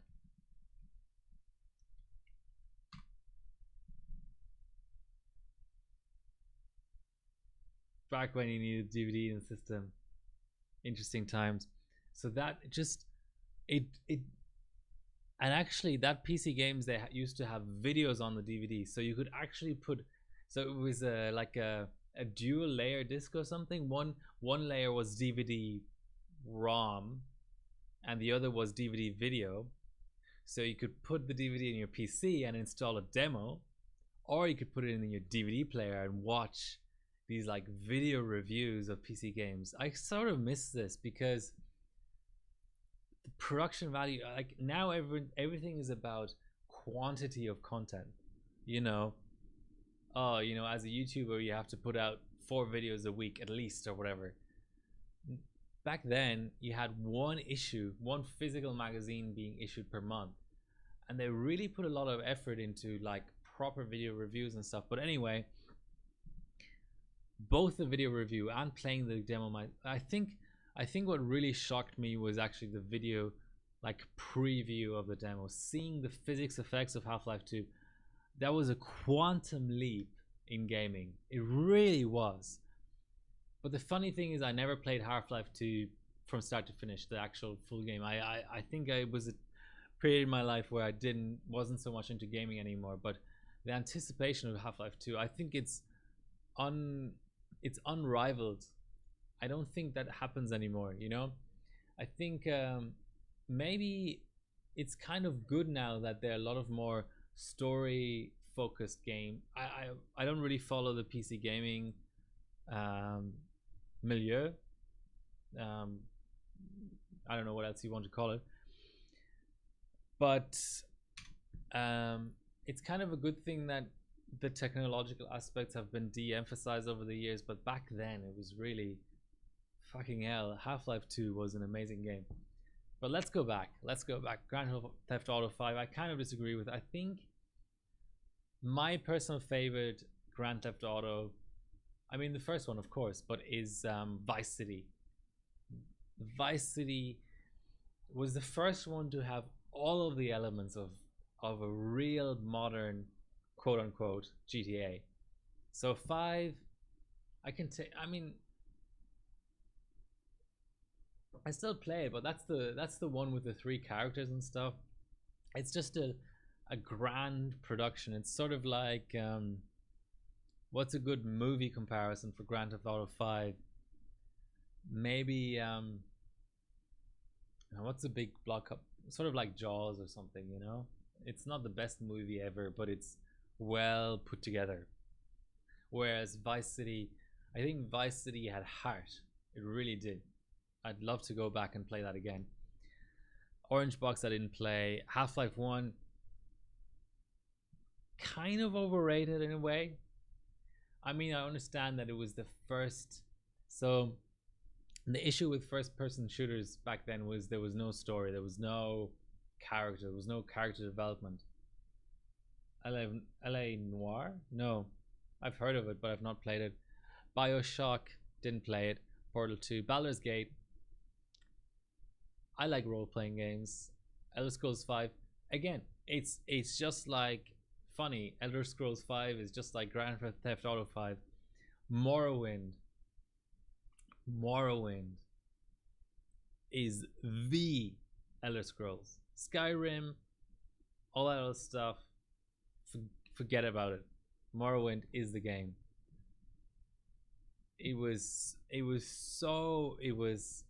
I mean, maybe it was just a period in my life where I was a really impressionable teenager, but that's probably the game that I'm most that really improved a lot. That I got most engrossed in, and I had an Athlon 750 megahertz with I think 128 megabytes of RAM back then. I don't remember my video card. I don't think the video card was the problem. I think the RAM was the problem. So in Morrowind, I would open, I think it was spacebar to open the door of dungeon, and it would sort of go into, like, it would show a loading screen, like it was like a new area would have a loading screen, and it would literally load for 15 minutes because I didn't have enough system RAM. But that perversely, that almost made the game better. So when I got a new system and I wanted to go back to Morrowind, I spent hundreds of hours playing Morrowind. I would like almost like lock myself in my room playing Morrowind. It was an amazing game. It was so engrossing. It had everything. And when I got a new system that didn't have those loading times, I actually felt disconnected from the game. I didn't really feel interested in it anymore. That suspense of opening a door in Morrowind added to it somehow. Take a screenshot. 23.8. So let's just quickly go back to our little listing here. So we're 4th. Nice. Okay. Not sure if we're gonna actually be able to beat this guy, but we'll see. So let's see if we can do it 3800. Okay, back to our listing of the best games. So Skyrim, I don't care. The really interesting thing about Morrowind was a character would tell you, find John under a mushroom a mile south of this and this place, and it wouldn't put a ping on your map. It wouldn't give you a little arrow on your compass. It wouldn't do anything to help you. You would just be like, yeah, I'm gonna walk around aimlessly in the countryside for a quarter of an hour finding John under a mushroom. And it kind of added to the game, and it didn't have, you know what I find interesting is I played Knights of the Old Republic, and I think I played Mass Effect as well. The newer role-playing games put a lot of effort into voice acting, and every interaction you have with an NPC was voice acted. But Morrowind had these text-based chats, and I thought they were better actually somehow. I don't know, maybe it's rose-tinted glasses, you know, but I really thought it was better somehow. Maybe that's why I don't game as much as I used to on anymore. Once I got a decent system, I stopped gaming by like 90%. There's something to that, I think. Well, I mean, there's the obvious issues nowadays of pay to win, and a focus on multiplayer. I'm sure there are indie games out there, don't get me wrong, but the biggest games of the year no longer have a serviceable single player mode, and it's a shame. I mean, yes, I understand the argument that online multiplayer especially adds to the replayability. You see it with GTA 5. It's still going, you know, when was it released? It's a 6-year-old game, and it's now getting a release on PS5 or whatever. The replayability with GTA and online is just endless, but at the same time, it's all like there's so much cheating and griefing and stuff. I just, you know, what's wrong with an actual just single player game?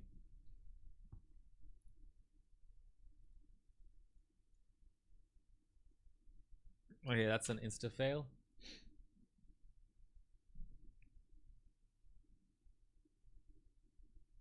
RP, so what's an RP server? Just try a rerun. Okay, that seems completely hopeless. Let's try 3733.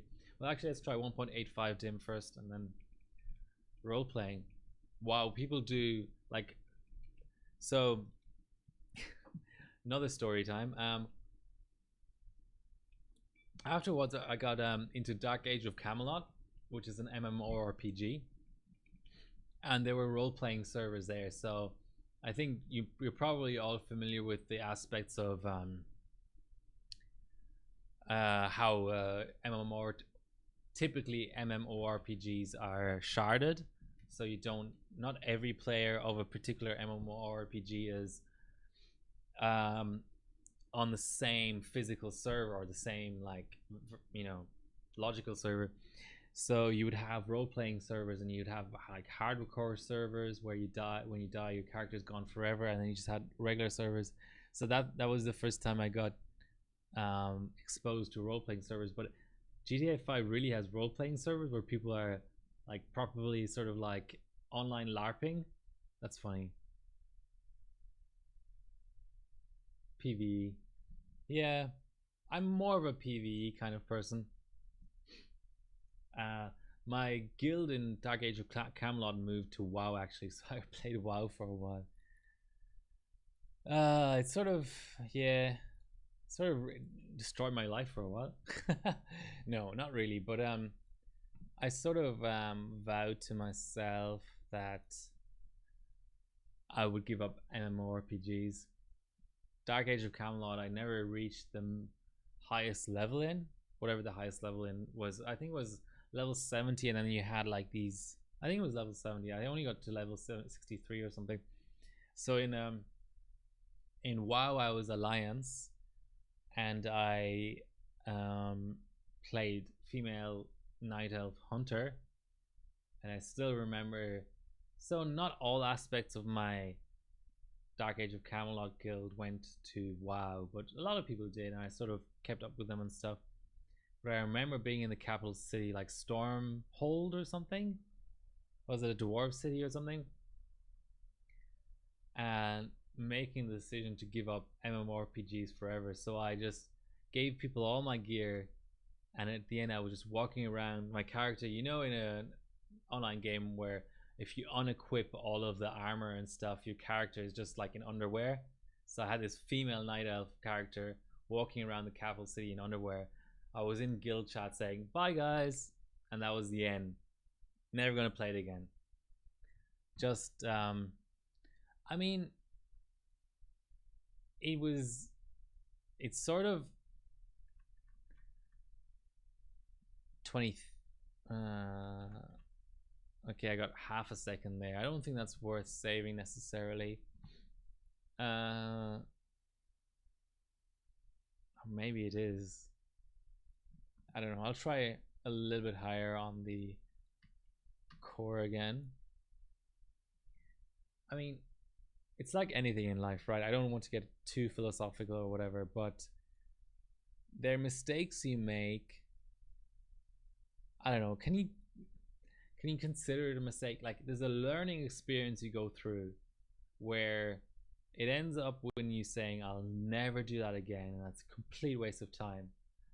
But it wasn't a waste of time because it made you realize that it was a waste of time. If that makes any sense. And I feel like that's what MMORPGs were like. I mean, yeah, like it's still, I'm still sort of glad that I did it. It's never a waste of time. Okay, you're an optimist.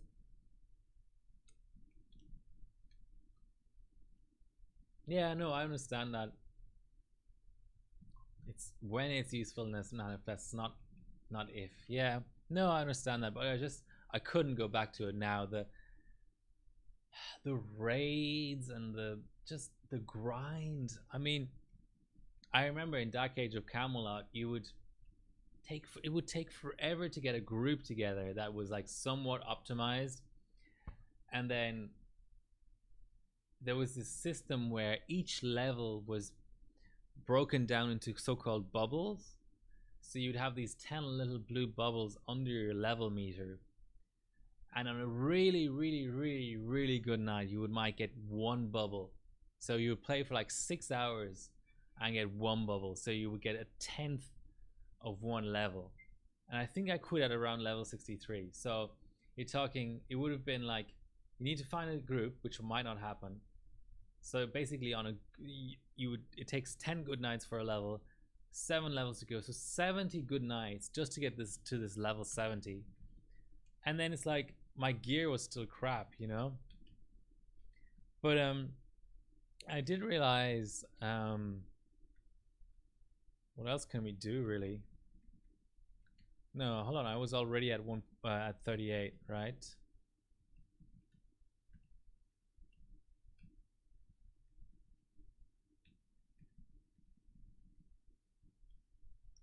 Let's just double check that. Um, you know, there was PvP on that server, and somebody took me out PvPing, and my character just didn't stand a chance, and I was just putting my entire life into this game. But it was made more sense because I was a teenager in high school and bored anyway. But I just couldn't see myself doing that now. Pure building and PvE, that sounds good. But then again, I know people who've met their partners on WoW and got married since then, are really happy and stuff. So I think if you can, kind of the key can be that if you're able to share with somebody, then it becomes more meaningful and stuff. But then on the other side of that coin, like I remember meeting people on MMORPGs that really didn't have a choice, sadly. Like I remember meeting somebody who had I mean, this is online people, so maybe they're just lying through their teeth, but I believe them, after hanging out with them for so many times. Like one person claimed that they had like a sort of like a terminal illness where they weren't going to die like tomorrow, but they couldn't really leave their room, and that MMORPGs were like the thing that kept them sane and entertained and busy. And then in that kind of situation, of course, it's completely different. There, it's like, thank God it's not the 1500s and there's no entertainment, But for, let's say, I don't know what the politically correct term is these days, but let's just call it able-bodied people. In general, I would recommend get out, get a little bit of vitamins D outside, and see the world, sort of thing. Well, maybe not in lockdown, but Okay, so we knocked another 300 milliseconds off, so I think that's a good cause to take another screenshot.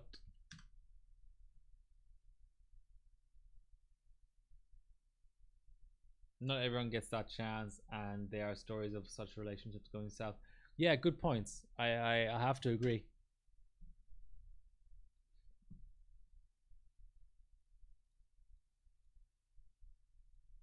Take a screenshot, make a data file. So where do I go from here? I can't really go up in frequency, but let's see if we can maybe up the encore a little bit. Pre-corona times, exactly. Cheers to all of you. Let's see if we can up our little mesh.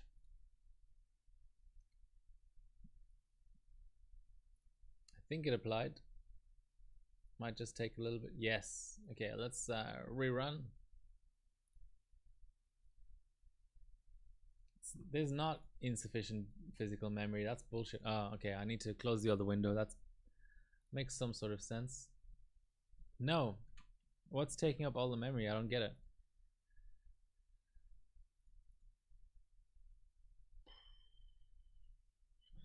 Okay, let's just relaunch in case that's what's causing the issues. Yeah, okay.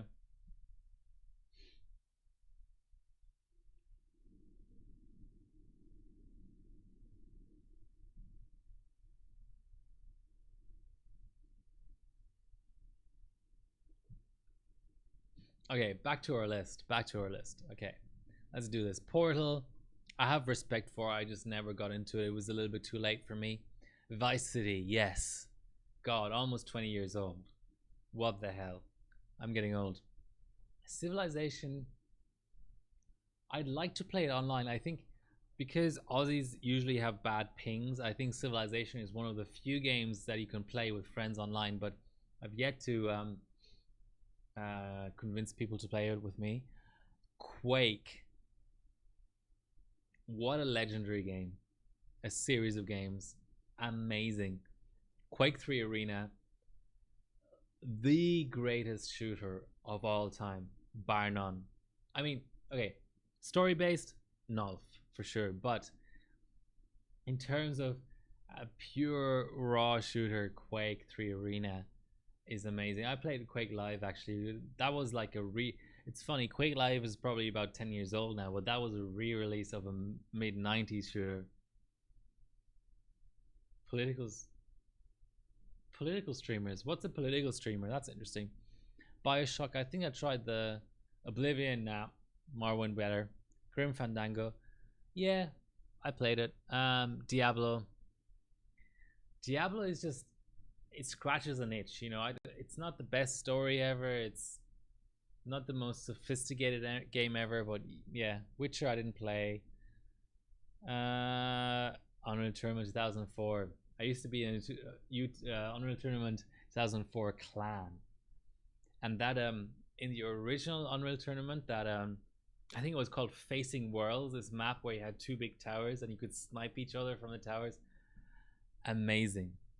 StarCraft I never got into, but Warcraft 3, the greatest real-time strategy game of all time, bar none. Honorable mention to Dune 2. God, I used to play that ad nauseum. GTA 3 I never played. I played 1, 2, Vice City and onwards. Never heard of Beat Saber. Yeah. KOTOR. Knights of the Old Republic was special. Quake Champions is not a Quake game. Have to give the respect to WoW for that's the old Blizzard. I think WoW that was back in the day when Blizzard could do no wrong, where they canceled StarCraft Ghost, for example, the StarCraft FPS. That was a point in time where Blizzard only released platinum amazing games. Everything like Warcraft 3 was transformational for, like, now the real-time strategy game genre is dead. You just have the Dota clones, but real-time strategy is not really a genre of game anymore. It just died for whatever reason. But Warcraft 3, with the experience on the heroes and all that, absolutely transformational. StarCraft probably in its own way, but I just prefer the Warcraft version of that. WoW is similar. I mean, WoW is still going, right? Like, does they used to have like a population counter for World of Warcraft, like where you could just look at a website and be like, yeah, there's 100 million people online or whatever. Is that still a thing?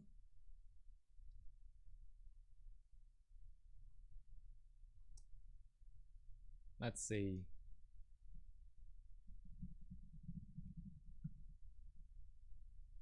Realm status, yes. Hopefully that's okay. So it only tells you which servers are, how full they are, what type of server it is. But when I played WoW, you could go into like the main WoW website and it would say this server has 15,000 online players or whatever. WoW number of subscribers 2021. Yes, populations and player counts. 100 million players, almost 20 years after release. That's incredible. But Blizzard, I think they were taken over by another studio, right? Blizzard is not what it used to be. I mean, let's go for this. Yes, hopefully this is chronological. So, early days I can't comment on. The original Warcraft, an absolute classic. I mean, not a, Warcraft 2 was probably the first Warcraft that was more accessible, you know. But Warcraft 1, just amazing. Don't know about Justice League. Warcraft 2, yes. Original Diablo almost was going to be turn-based. There's let's I think it's called Post-Mortem Diablo. Yes, I'll put this on in chat. Watch this video of how the original Diablo almost ended up turn-based, and somebody had the crazy idea of making it real time, and the developers, like, as it was back in the day, within, you know, days, hours, turned Diablo 1 into a real-time game, and then it transcended like PC gaming basically. Lost Vikings 2 I can't really comment on. StarCraft, for me it's just Warcraft without experience on your heroes, so for me it's a lesser thing, but of course it came beforehand, so I have to give it credit for that. Diablo 2, people still play it, and there's a remastered version coming out in a couple of months, right? Warcraft 3, more story time here. Is WC Replay still down? I used to work for the WC Replays site, but believe it or not, it was not paid or anything. But one of the WC3L, one of the Warcraft leagues, I went to Cologne to cover it. So I took a friend of mine who was trying to become a movie director. He took his camera. I still have the tapes, the DV tapes. We did interviews with all of the top WC3 players, like Grubby, Short Round, who else was there? Todd. I don't know if this means anything to anybody, but we did interviews, and we sort of cut together a video basically for WC Replays, which for some reason is down now. Hopefully it comes back. So I got to see esports sort of from the inside. There was a press room where you got your own desktop, and it was shoutcasting. You remember shoutcasting? So WC Replays was also doing shoutcasting, so we hung out with the shoutcasters. It was an interesting insight into esports. There was a player on Meet Your Makers. I don't know if that team still exists. He had pneumonia, and so basically the setup of this sort of convention center type place in Cologne in Germany was downstairs you could pay like €5 or something to watch the games live on a big screen. And then with the, I still have the press credential. I wish I have it here somewhere? Maybe, I don't know. I might dig it out for the next live stream, but it was like a lanyard with a card at the end saying press. So we had a press credential at the front desk, and we could go upstairs where there was 2 gaming rooms for the 2 teams, and then in between there was a press room, and you could just hang out in the press room. But you, even during a game, you could go into the gaming rooms and watch them play, and it was just incredible, their skill. But you know, you had I'm sure esports is much bigger now, but back then it was a little bit smaller, but it still was pretty serious because Meet Your Makers was mainly a Korean team. So at the time Warcraft 3 was dominated by Korean players, and there was this player, I don't think he was even the top player on that team, but he had pneumonia, and there was this game which I think he finished, and then he just like went to hospital. They literally called an ambulance. And I remember there was a big staircase going from the upstairs to the downstairs where like the, you know, plebs were. Basically upstairs was where the people who had a pass to get up there, and he just like was hanging out on the stairs like coughing and stuff. And there were certain games which were being shoutcasted where he would, like, it's almost like bad form in at the time, at least in Warcraft 3, it was bad form to press the pause button in the middle of a game because it takes the other player out of their rhythm. So you would only do it if there's lag or something. But this guy who would pause the game a lot because he was just coughing his lungs out. And I remember he went to hospital and they diagnosed him with pneumonia, but he came back and he kept playing, and his manager was fine with it. His manager was a Western manager, I think he was like Dutch or something, and he just kept pausing games and kept just struggling through these games. And you, in the breaks between games, you went out to these stairs to just like literally just hang out there. And I was like, God, this is just a video game, you know? Like, it really, maybe I'm being a little bit too harsh and unfair on it, but at the time it really gave me the perspective. Here I was like considering this as a real sport and really following it and doing interviews and cutting a video and trying to be a journalist. At the time I was in journalism school and I quit that and I did an IT course, but at the time I was studying English in university. And I was like, what are these people doing? You know, they're playing for prize money of like whatever, like $20,000 or something. Nothing. They're basically not really making a decent living, but they're training around the clock and competing around the clock and playing even when they have pneumonia. What is it all about? You know, what is the point of all this? Okay, that's my Warcraft 3 story. Yes, but I would still watch it. So there's I don't really like oh, they're actually live right now. So back to Warcraft. Do a lot of streaming now, so I'll throw that in the chat. If anyone's interested in Warcraft 3, that's the stream you should be watching, I think.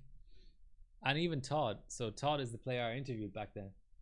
I think I was in university, first year of university, so 2007, probably WC3L 2007.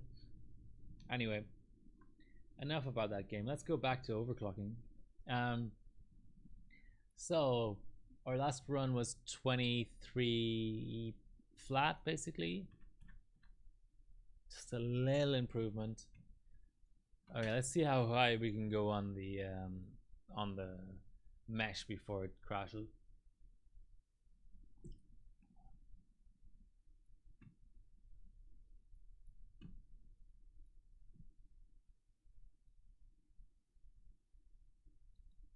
$34, maybe? No. Okay.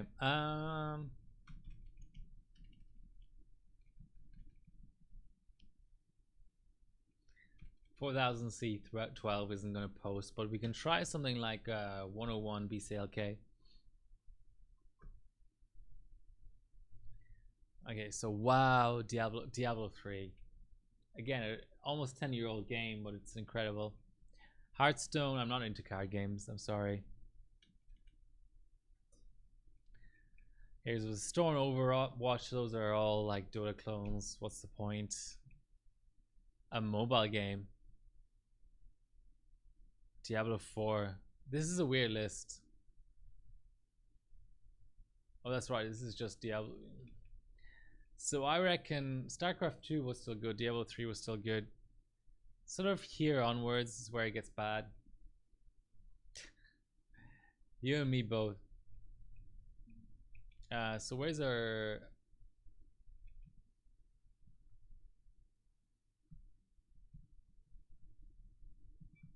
Let's try out like a top 100 kind of thing.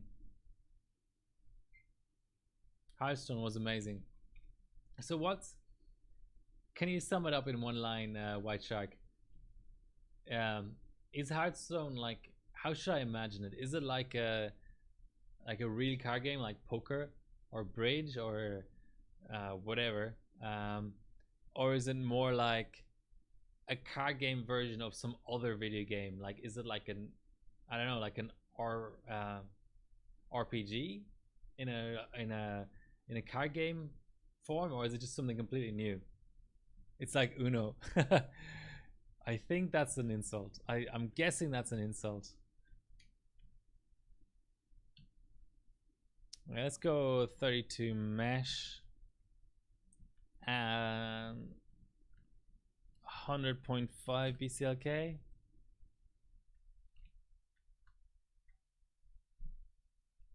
Magic. Okay, so Magic the card game. I never played that either, but that helps me that it's okay. It seems like a very complex kind of card game. Let's try the IGN list. I'm interested to jog my memory, you know. La la la la la. Okay, Borderlands. Yeah, people have a lot of respect for Borderlands. These are new games. Dishonored, I haven't heard. Final Fantasy VII. Unfortunately, I didn't have a PlayStation around that time. Assassin's Creed 4 apparently is a good game. I don't know about that. Monkey's Island. Yeah, I liked those. I liked Myst and those sort of really slow point and clicks. Burnout is a Fallout 2 was Fallout 3 was a good game. Undertale I haven't heard of. League of Legends. No, I don't like these Dota clones. I'm sorry. Sorry to disappoint there, but I just don't like those Dota clones. Gwent. No, I don't.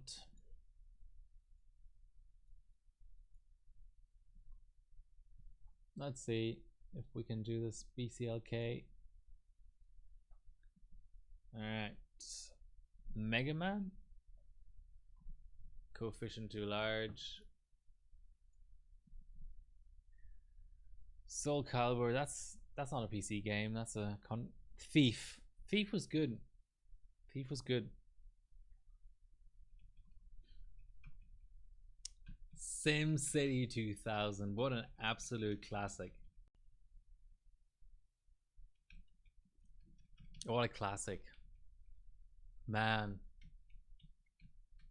Back in the day where you weren't online, so you would just go to a friend's house and 3 or 4 of you would sit around a PC and say, oh no, build a bridge, build this, build that.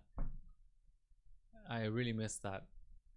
I think I played what was the recent SimCity called? Was it like SimCity 4 or something? Age of Empires 2. What a game. What a game.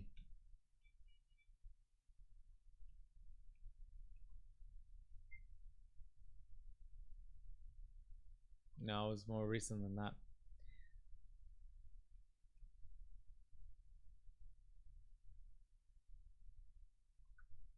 It was SimCity 2013. I played that. There was this big scandal about how it was what was it? It was like play to win or something. There was something weird about it.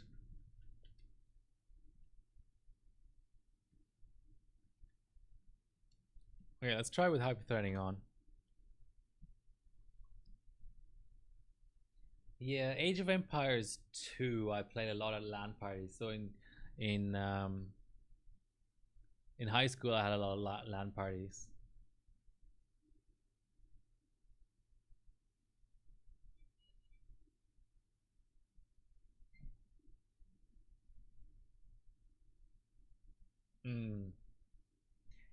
Empire Earth, they were quite, I mean, they were different games, right?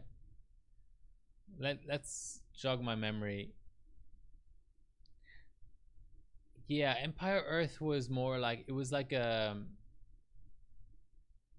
was more of a like a 3D slower game. Age of Empires was more, it was different.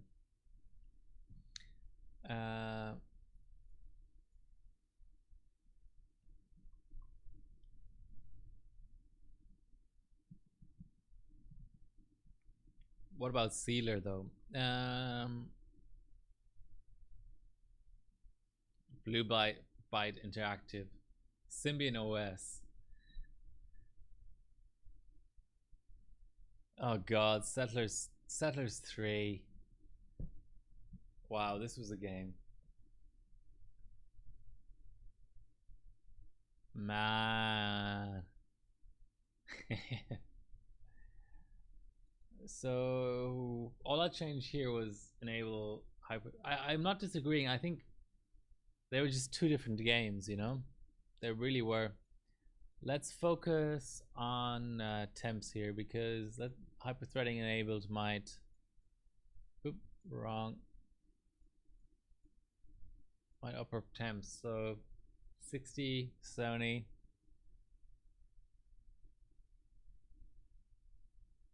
80, 100. So when it flips to A, that signifies 100, you know, hexadecimal. 8 is 10. So I think thermal shotgun is around 105.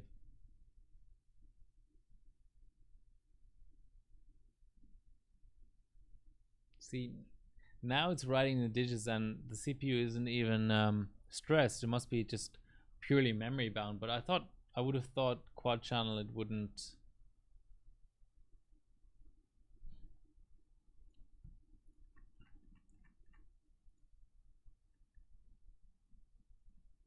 Much slower. You see that? Must have thermally throttled. Okay, let's go back to hyperthreading off. Okay, so back to the top 100. Inside, I don't know. Contra, I don't know. Tony Hawk. A, a very influential game. Not really my cup of tea, but System Shock, yes, I remember that. Vice City. How the hell is Vice City only a 79 out of 100?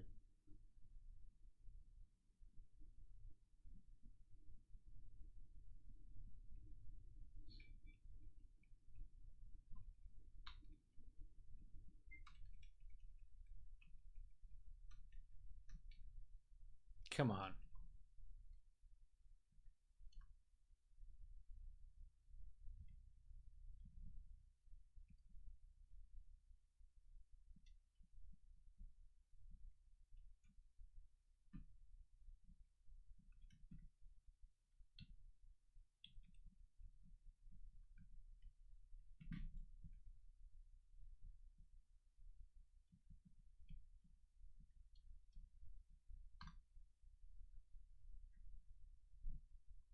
Persona, I don't know. Fortnite, I didn't play. Fable. GoldenEye wasn't a PC game, but Super Smash Brothers. Yeah, I did play Super Nintendo. My uncle's Super Nintendo. Skyrim, no. Morrowind. XCOM. Battlefield 1942 was very innovative. There was no FPS like it at the time. Dota. Jedi Knight 2, Jedi Outcast. Yeah, just the Star Wars setting made that special. Game movie reviews that have ratings. Yeah, I understand your point.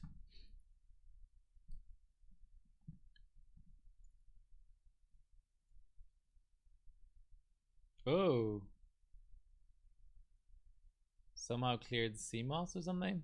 Why is that 3.1? Okay, that's obviously wrong.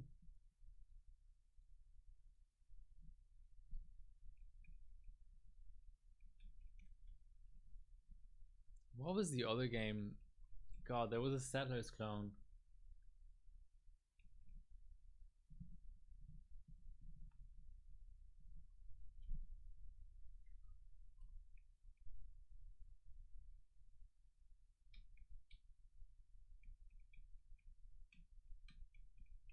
What's that game called?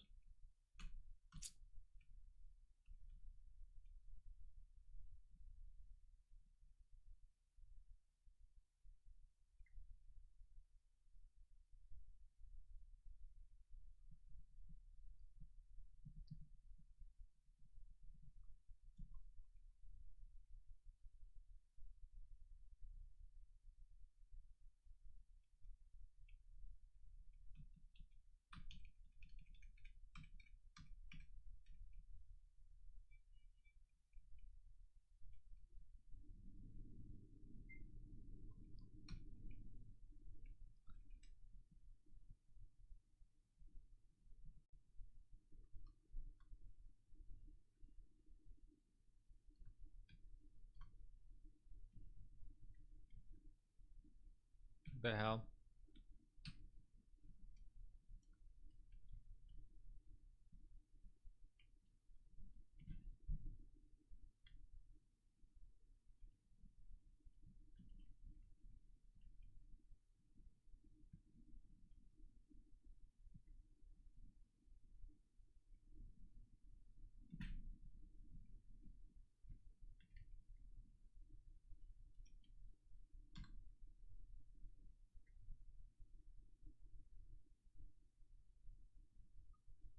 Let's see if I can find it. Nah, not Anno. Theme Hospital, what a fucking game. So good. So hard, but so good. Roller Coaster Tycoon 1. A single person made that. That's incredible. Tropico was good. Don't know any of this crap. Tropico 6. They should have stopped earlier. Pharaoh. I remember playing Pharaoh a lot. That was quite good. Jedi Knight. What a game. Donkey Kong. Okay, that's not... The Sims, the originals, you know, the original Sims was so innovative. I remember getting it in the big box.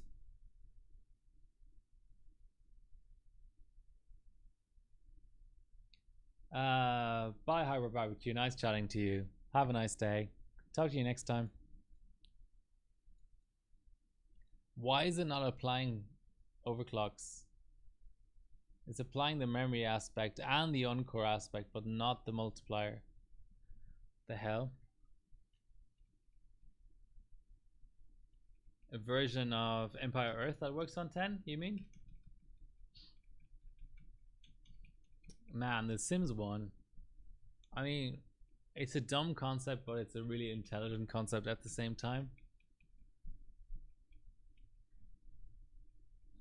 Splinter Cell 1 was impressive. That's just the way you snuck around and stuff.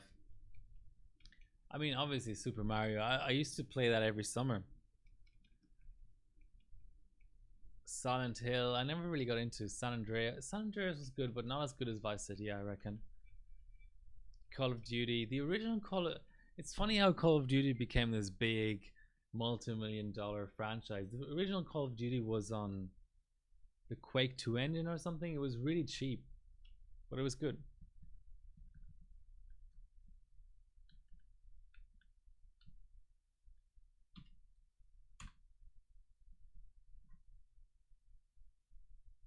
Nah, obviously. How can you include Rise of the Tomb Raider instead of just actual Tomb Raider? That's just brain dead. Deus Ex, the original, was good.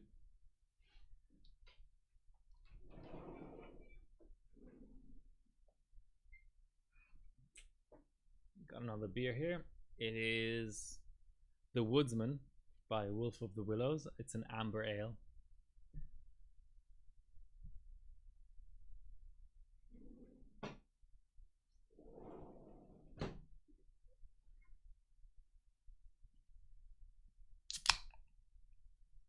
Cheers. Maybe it's the encore. Let's lower the encore a bit. Buy followers, primes, and viewers. Yes.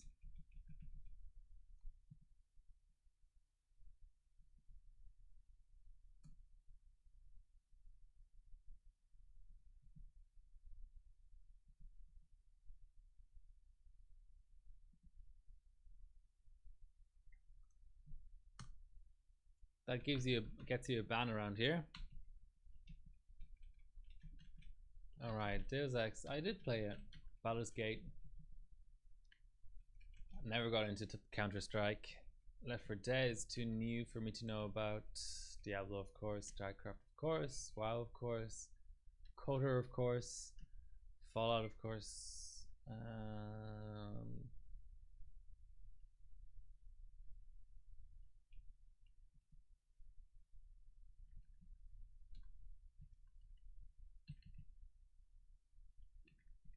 Let's do 30 on the mesh.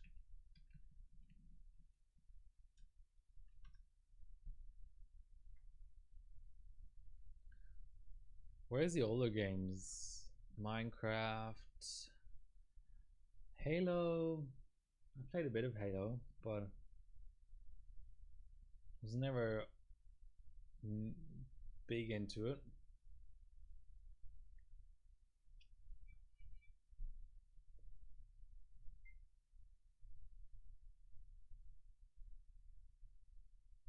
Nintendo 64 was good at, like, it was original at the time. Just that weird controller with the analog stick and stuff, and the 3D, the early 3D was good. That's a bit of a no-brainer, Tetris. Okay, do we have all of our overclocks applied? The hell?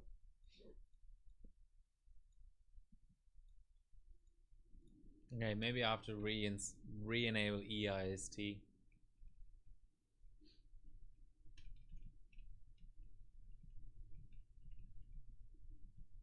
This is the Super Mario I played. Surely that wasn't 100 games.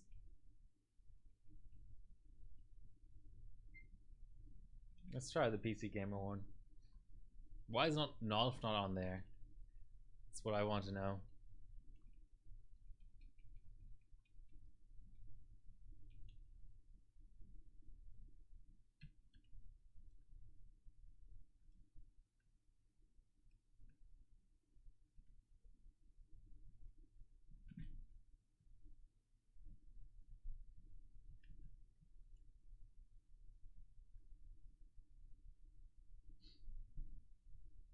No, this is paginated. Command and Conquer. The first one was fun. But Red Alert, I played the demo ad nauseum. Doom 2.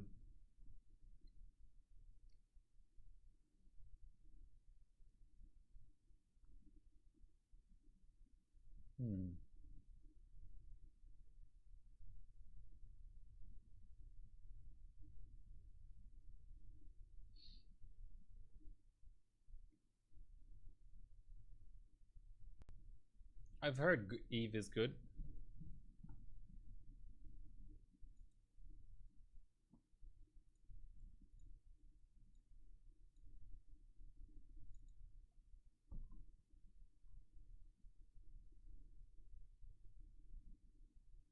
Okay, that's better.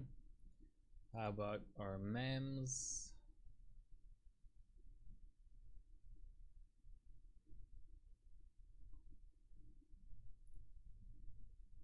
Looks alright. Let's monitor our temps again.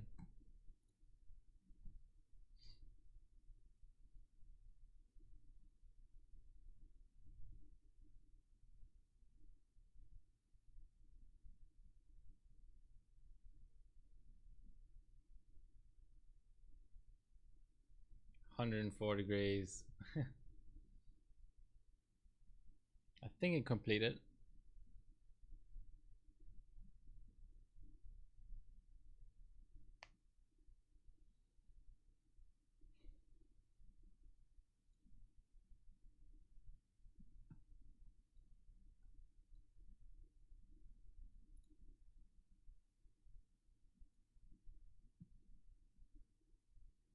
We broke into the 22s for the first time.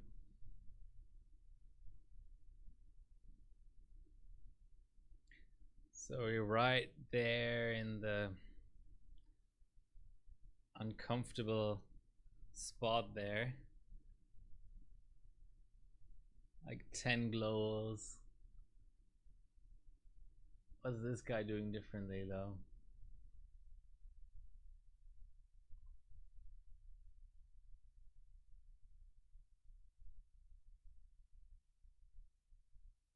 I don't know.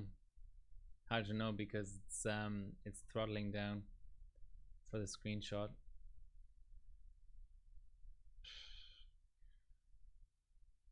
That's a lot. To be behind by a second is a lot.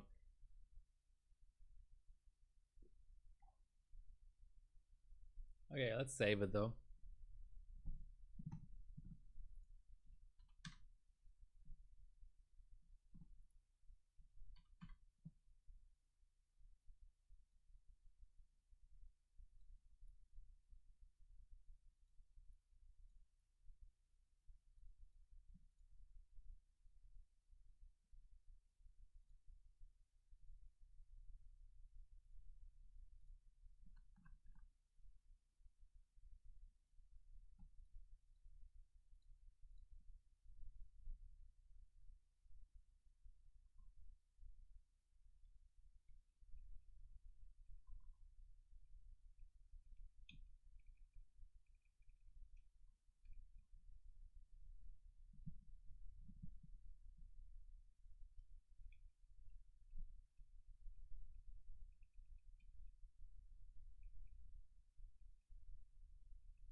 Remember how long it took for Stalker to come out? That was interesting.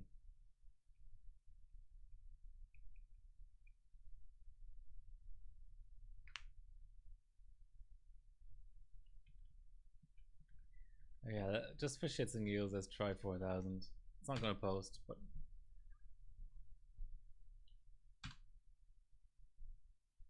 GTA 5, Minecraft. It's the same stuff coming up over and over and over again.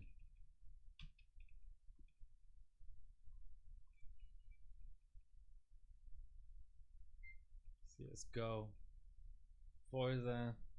Not really much of a PC game, is it?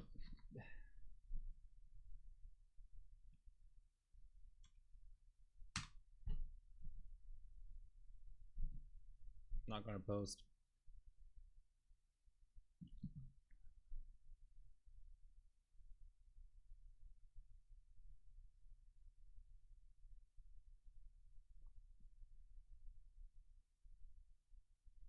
Hang on 36.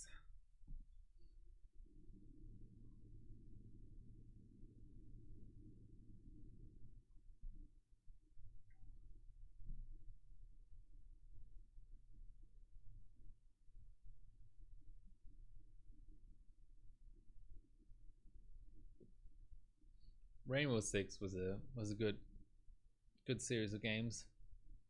Total War as well. Rome Total War. I'm not sure about Final Fantasy 14. What's so special about that?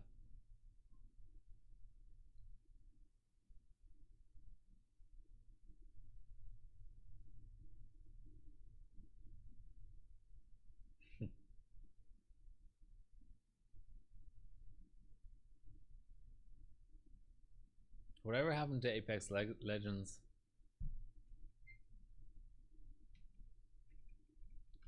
The original Hitmans were good. I don't know why they restarted the naming of them, and now there's a Hitman 2, even though there's a Hitman 2 I remember from 10 years before that.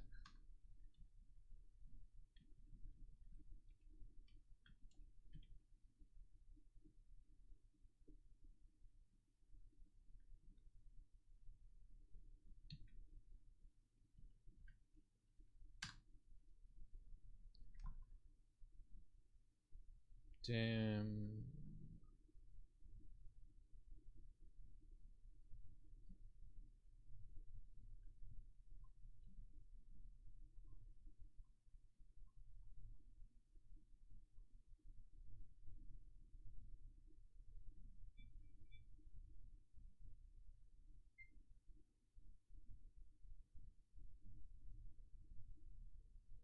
There's a lot of bad game like LA Noir, okay.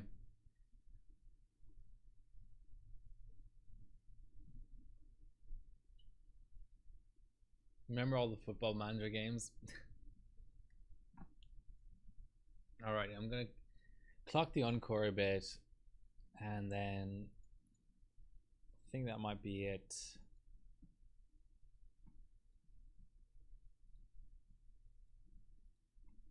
I'm positively surprised that my power supply didn't give up the ghost.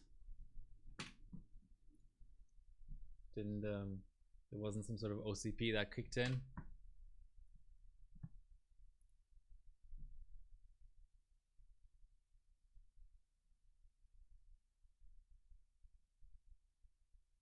Got some interesting coil wine going on the board at the moment.